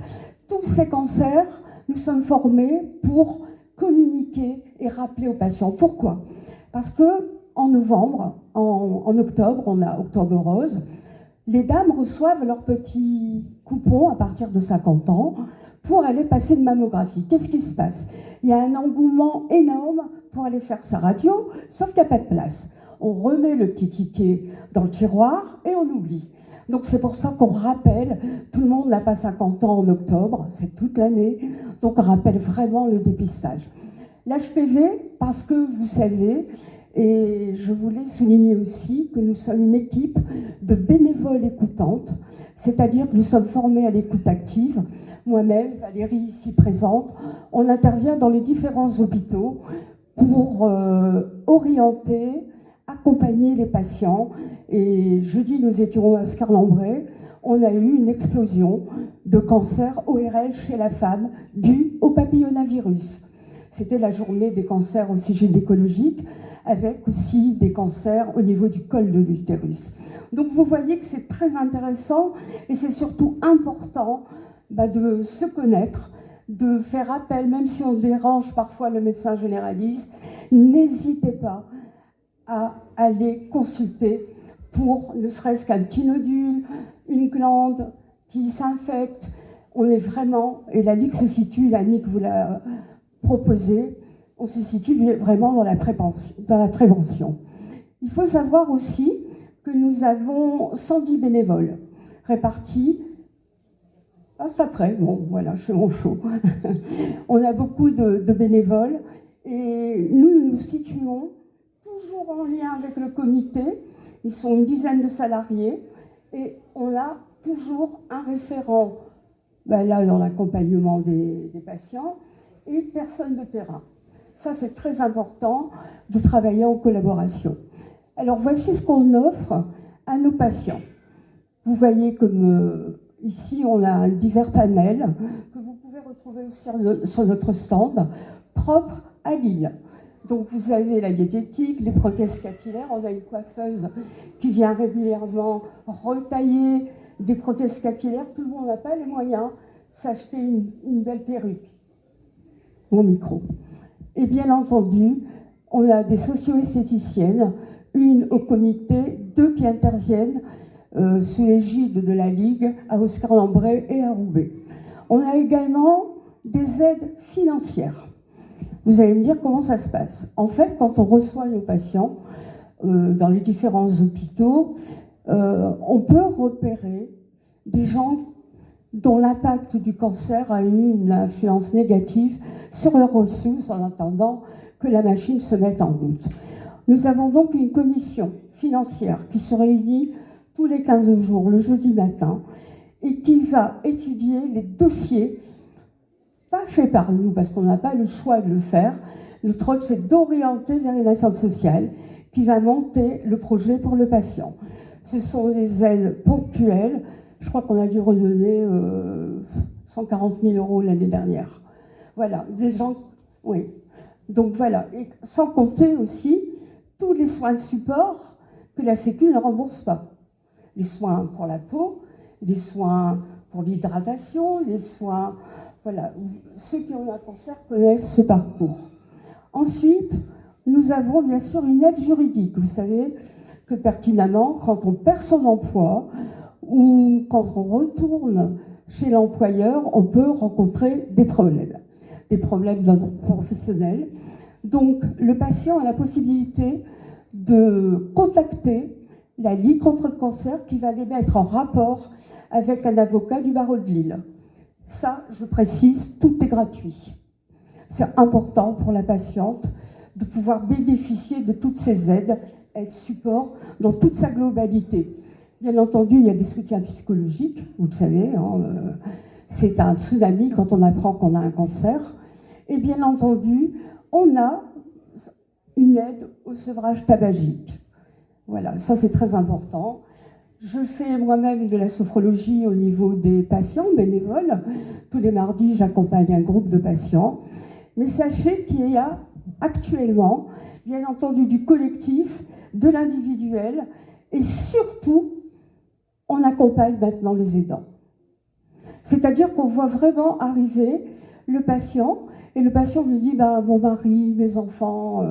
Donc il y a des consultations, bien sûr, en individuel pour les patients et les aidants. Ce qui est important aussi, vous savez que parfois, et j'espère pour les gens qui ont eu cette pathologie, puissent retourner, bien entendu, au travail. On a donc, vous voyez ici dans le collectif, bien entendu, des ateliers d'estime de soi. Donc voilà, on redonne goût à la patiente de s'habiller, de se présenter, de travailler son CV. C'est très important de les mettre, on va dire, le pied à l'étrier. Et bien entendu, nos deux médecins l'ont souligné, l'activité sportive est quand même très importante. Donc on a des activités physiques adaptées. On a du yoga, on a de la sophro, on a du tennis. Et puis aussi, vous savez que l'impact au niveau de la chimio et des traitements impacte tout le système cognitif, c'est-à-dire l'attention, la vigilance, la concentration. On a donc des remédiations cognitives au sein de la Ligue pour retravailler avec des psychologues cette remédiation cognitive. Ce qui est important aussi, c'est qu'à un moment donné, bien sûr, on les accompagne pendant, à l'annonce du diagnostic, pendant et après. L'après, c'est quoi? C'est qu'à un moment donné, il ne faut pas qu'on crée une dépendance au niveau de la Ligue. Et donc, on a développé ce qu'on appelle des activités culturelles. Valérie, ici présente, se forme à des activités au lab. Et on accompagne ces groupes qui sont envie de sortir, pas toujours, hein. On les redonne goût à la vie. On a un partenariat avec les Beaux-Arts de Lille, avec là aussi la remédiation, la lecture, voilà, enfin c'est très très riche, et aussi à la piscine de Roubaix. Donc ça, c'est tout notre travail de pouvoir aller prendre notre bâton pèlerin et d'aller quémander pour accompagner nos patients. Alors, l'espace ressources cancer, vous avez la chance d'avoir Armentières, pas très loin. Alors vous allez me dire comment on communique. Je vous ai parlé bien sûr du bénévole écoutant. Dans notre orientation patient, nous citons tous les ERC présents dans la région du Nord et également du Pas-de-Calais, voire ailleurs, parce que c'est très important, vous savez très bien comme moi, que tout le monde ne va pas venir à Lille. Donc moi j'habite Bailleul, je connais bien l'ERC d'Armentières et je vous remercie de nous avoir invités. Je trouve que c'est très intéressant de pouvoir orienter, notamment Trèfle, Armentières, pour ne pas le citer, qui a également une antenne à Zwouk et qui a également une antenne à la Gomme. Voilà. Donc vraiment, on a tous ces documents et dans notre conversation avec les patients, on leur dit d'où vous venez? Et tout de suite, on les oriente parce que le but, c'est de ne pas rester seul. Avant, il y avait des aires-cancers qui ont été supprimés. On croise les doigts que ceci ne sera pas supprimé prochainement. N'est-ce pas, rien. Alors, l'appel à projet, vous allez me dire, c'est quoi? En fait, le comité propose des appels à projets aux différentes associations. Vous voyez que ça varie aussi bien sur l'accompagnement des personnes malades et des proches, et aussi dans les buts de prévention. C'est-à-dire qu'on met aussi en place des actions, on va dire, au niveau des collèges, des écoles, contre le tabac, voilà. Ils sont mis en action. Et parallèlement à ça, le but, c'est vraiment de sensibiliser toutes les tranches d'âge avec un thème. Le thème, aujourd'hui, vous voyez là, en 2023, c'était vraiment d'accompagner les personnes malades, de développer des actions en lien avec retour et le maintien à l'emploi. Je fais une petite aparté sur le retour du maintien à l'emploi. Annick vous a cité tout à l'heure nos actions dans les entreprises. Ça s'appelle Ligue Entreprise, c'est-à-dire que nous préparons les patients au retour, bien sûr, à leur emploi, mais aussi les managers. Les managers sont parfois démunis, bien sûr avec des actes de prévention, mais vous avez peut-être entendu parfois des réactions « Ah, tu reviens, t'as pas l'air malade finalement ». Toutes ces choses qu'on peut dire à quelqu'un qui revient d'un cancer et qui n'a peut-être pas envie d'entendre ça, mais d'être bien accueilli et de pouvoir optimiser son emploi. Tu veux rajouter ? Oui, cette année, on va privilégier le HENO, le Cambrésis et la Flandre intérieure. Donc la Flandre intérieure, si vous avez des appels à projets, si vous voulez remplir l'appel à projet de la Ligue, voilà, vous serez prioritaire.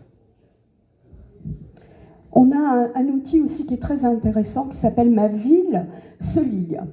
Pour info, nous avons prospecté sur la Gorgue, on attend la réponse, Merville, on viendra bientôt sur Ether, on a Bailleul, Hasbrook qui ont signé, on va dire, cette charte, ce projet entre nous, c'est-à-dire que le but c'est de mobiliser les forces vives. Vous avez plein d'associations et vous faites parfois des actions seules ou autres.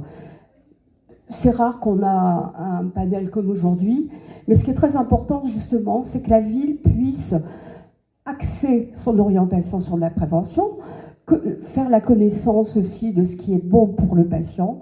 Donc, pour vous donner un ordre d'idée, l'année dernière, on a fait une grosse intervention à Bailleul avec ce qu'on appelle le collantour. Les gens se baladaient dans le collant pour justement, c'était la prévention du cancer colorectal. On a plein d'actions à vous offrir au niveau de la logistique aussi, et charge à vous justement de mobiliser les forces citoyennes. Voilà. Alors, on en parlait, mobiliser la société. Ce qui est important aussi, c'est de... Vraiment, le message que je veux passer aujourd'hui, ne restez pas seuls. On a tous, dans nos familles ou dans nos proches, quelqu'un qui est touché par le cancer. Je pense que c'est important, vous êtes aujourd'hui les relayeurs, pour justement dire qu'il existe la Ligue, qu'il existe les ERC, qu'il existe au travers de tout ça une prise en charge globale au niveau des patients. Alors bien entendu, là je reviens sur la slide des bénévoles qui renforcent bien sûr l'accueil. Ce qui est important, vous voyez ici la répartition des 110 bénévoles qui œuvront sur le département du Nord. Alors, pour ma part, moi je suis sophrologue à la Ligue, je suis bénévole écoutante. On a développé aussi actuellement ce qu'on appelle des patients ressources. C'est-à-dire qu'on va auprès des écoles d'infirmières, les IFSI, les kinés, les dentistes, les médecins. On va, puisque nous sommes des anciens patients, on va raconter notre histoire pour sensibiliser le parcours de soins de chaque patient. C'est très important. Là, on est allé dernièrement, moi je suis allée à l'IFSI d'Armentières. La Madeleine. Et en fait, les infirmières, en 3e année, ont souvent un module optionnel. Le module optionnel est en oncologie. On va leur expliquer notre parcours de soins pour qu'ils se rendent compte aussi, non pas de nous catégoriser dans le cancer, mais qu'on est des humains. On a des demandes, peut bénéficier de soins de support, et puis un après, j'espère. Et on commence aussi avec Ligue Entreprise, donc avec le retour à l'emploi, de proposer des patients ressources témoins qui vont témoigner au niveau des managers et comment... alors, c'est surtout les personnes qui travaillaient quand ils ont eu un cancer. Et donc, c'est un petit peu passer le message, comment ça s'est passé le retour pour la personne malade, et le manager et les collègues, voir si ça s'est bien passé. Voilà, c'est très très important aussi parce que ça peut aider. Ça peut aider et le manager et les collègues et aussi la personne qui va revenir, voir si elle est attendue, pas attendue. Bon, il y a toujours des petits soucis, des petites... on ne comprend pas toujours la personne malade, mais voilà, je trouve que le fait de faire ce patient ressource, ce témoin au niveau de Ligue Entreprise, au niveau du retour à l'emploi, c'est vraiment quelque chose de encore plus positif pour ce retour à l'emploi. Et ça donne encore un accent plus important sur ça. Alors c'est vrai, et également, il faut savoir que c'est très ludique. On ne veut pas plomber les gens. Les managers et autres, on n'arrive pas avec sa casquette cancer, on arrive vraiment avec du positif. Il y a des jeux, il y a des espaces games, enfin voilà. Je vous invite à aller voir notre site pour connaître tous les outils, les moyens, les actions. Ce qui est intéressant aussi à la Ligue, je souligne, vous avez compris qu'on était dans les soins de support, d'accompagnement, Mais voilà, aujourd'hui, je suis dans la prévention. Et ça permet aussi d'avoir des passages et de connaître, de nous connaître, d'avoir une interaction positive, de pouvoir aussi se remplacer au pied levé quand quelqu'un est défaillant. J'ai envie de dire, c'est une très belle aventure humaine. Et si vous avez envie d'être bénévole sur la Flandre intérieure, notamment, je recherche des bénévoles à l'hôpital d'Hazebrouck, à l'hôpital de jour, parce que nous sommes que 2 et ce serait bien qu'on puisse augmenter nos bénévoles écoutants. Voilà. Moi, je suis sur Dunkerque, et par contre, c'est pareil, il y a 35, donc il y a 7 territoires qui sont couverts par les bénévoles de la Ligue. Il y a donc 35 bénévoles dans 7 territoires. Alors, c'est pas beaucoup, des fois, on est un peu juste au niveau des bénévoles et on aimerait bien avoir un peu plus de bénévoles avec nous. Merci. Je pense que j'ai terminé. Ouais. Oui, bon, ça, c'est les événements. Hein. Bien sûr, vous voyez tous les axes de communication. Ça, c'est au siège de Lille. C'est nos collègues qui soutiennent, bien sûr, les nombreux outils ciblés à disposition des personnes malades. C'est eux qui centralisent tout et qui reviennent vers nous, généralement. Et puis, bien entendu, on a un très grand événement qui s'appelle le Relais pour la vie, qui a lieu en juin. Cette année, ce sera à Lambersart. Et en fait, on a des équipes qui marchent, des équipes professionnelles, j'entends par là Decathlon, Leroy Merlin, voilà, qui marchent et qui vont soutenir en fait la Ligue. Tu peux peut-être en parler, Annick, de ça ? Alors c'est au mois de juin, cette année ça sera à Templemar. Oui, ce sont des équipes qui marchent, qui courent pendant 24 heures. Alors, on démarre à 16 heures avec le tour des personnes malades, donc on fait le tour du stade et après à 16h05, ça y est, tout le monde part et tout le monde court. Et ça se fait en famille, ça se fait par équipe, ça se fait avec les chiens, parce qu'ils ont le droit aussi aux jetons, les chiens, parce qu'ils font aussi leur marche. Et après, voilà, c'est très convivial. Il y a des concerts, il y a aussi des ateliers. On met en place des ateliers de socio-esthétique, on met en place le Créa Café. Voilà, c'est vraiment très très convivial. On passe une journée super et en plus, c'est la nuit, ça continue. Et les marcheurs, les coureurs, voilà, vraiment font c'est pour moi un très bel exploit parce que on fait des kilomètres et des kilomètres et voilà, c'est vraiment quelque chose de très très important au niveau de la Ligue. Après les actions, oui, de stand durant les grandes campagnes, mais comme disait Patricia, nous on fait ça toute l'année, donc que ce soit pour le sein, le dépistage du sein, du côlon, du col de l'utérus, on en parle tout le temps. Et je pense que c'est toujours une petite piqûre de rappel, c'est important. Et voilà, au niveau communication, c'est tout ce qu'on... Voilà. Je voulais rajouter une chose. Ce qui est important aussi, c'est donner du sens à nos actions. Aujourd'hui, nous sommes dans le cadre de la prévention. Hier matin, nous étions dans un collège privé, dans un lycée privé à Place du Concert à Lille. Vous avez entendu parler des coussins cœur. Voilà. C'est-à-dire, ce sont des coussins que beaucoup de femmes, d'ateliers, personnes âgées, là pour le coup, c'était des étudiants en terminale, des lycéens en terminale, qui nous ont confectionné des cœurs. C'est-à-dire que le cœur se met au niveau de la cicatrice, sous le bras, parce que des fois, on peut avoir un lymphodème, on peut avoir une petite irritation. Ça permet de soulager la douleur au niveau du cancer du sein.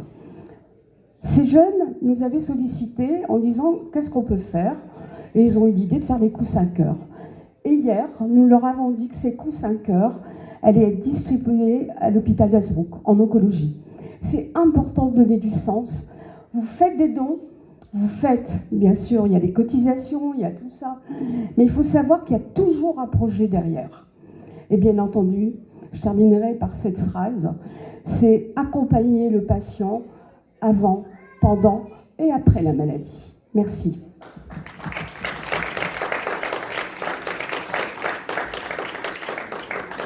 Je ne sais pas si vous avez des questions, si ça a été clair.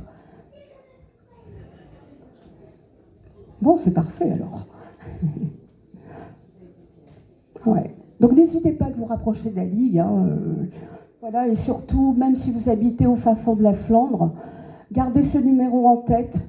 Il y a forcément sur Dunkerque, sur Hasbrook, sur Armentières, sur la Gorgue. Maubeuge, alors Maubeuge, oui.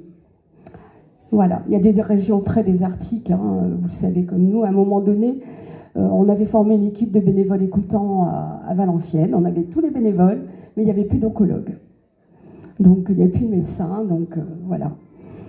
C'est pour ça tout à l'heure je parlais de la désertification des médecins. Merci. Merci à vous. Donc, un grand merci à la Ligue pour leur engagement et leur soutien du coup précieux. On arrive au bout, je tiens à réitérer mes remerciements auprès de nos différents intervenants qui ont pris le temps de préparer leurs diapos et leurs présentations. Un nouveau remerciement à nos différents partenaires qui sont présents ce matin. N'hésitez pas, si ce n'est pas encore le cas, à aller leur faire un petit coucou sur le stand. Nous espérons que cette matinée vous aura donné envie, en tout cas, d'être un petit peu plus alerte sur le dépistage, les actes de prévention et surtout à prendre soin de votre santé et à celle de vos proches. Je vous remercie et moi je vais aller retrouver mes chaussures. Bonne journée.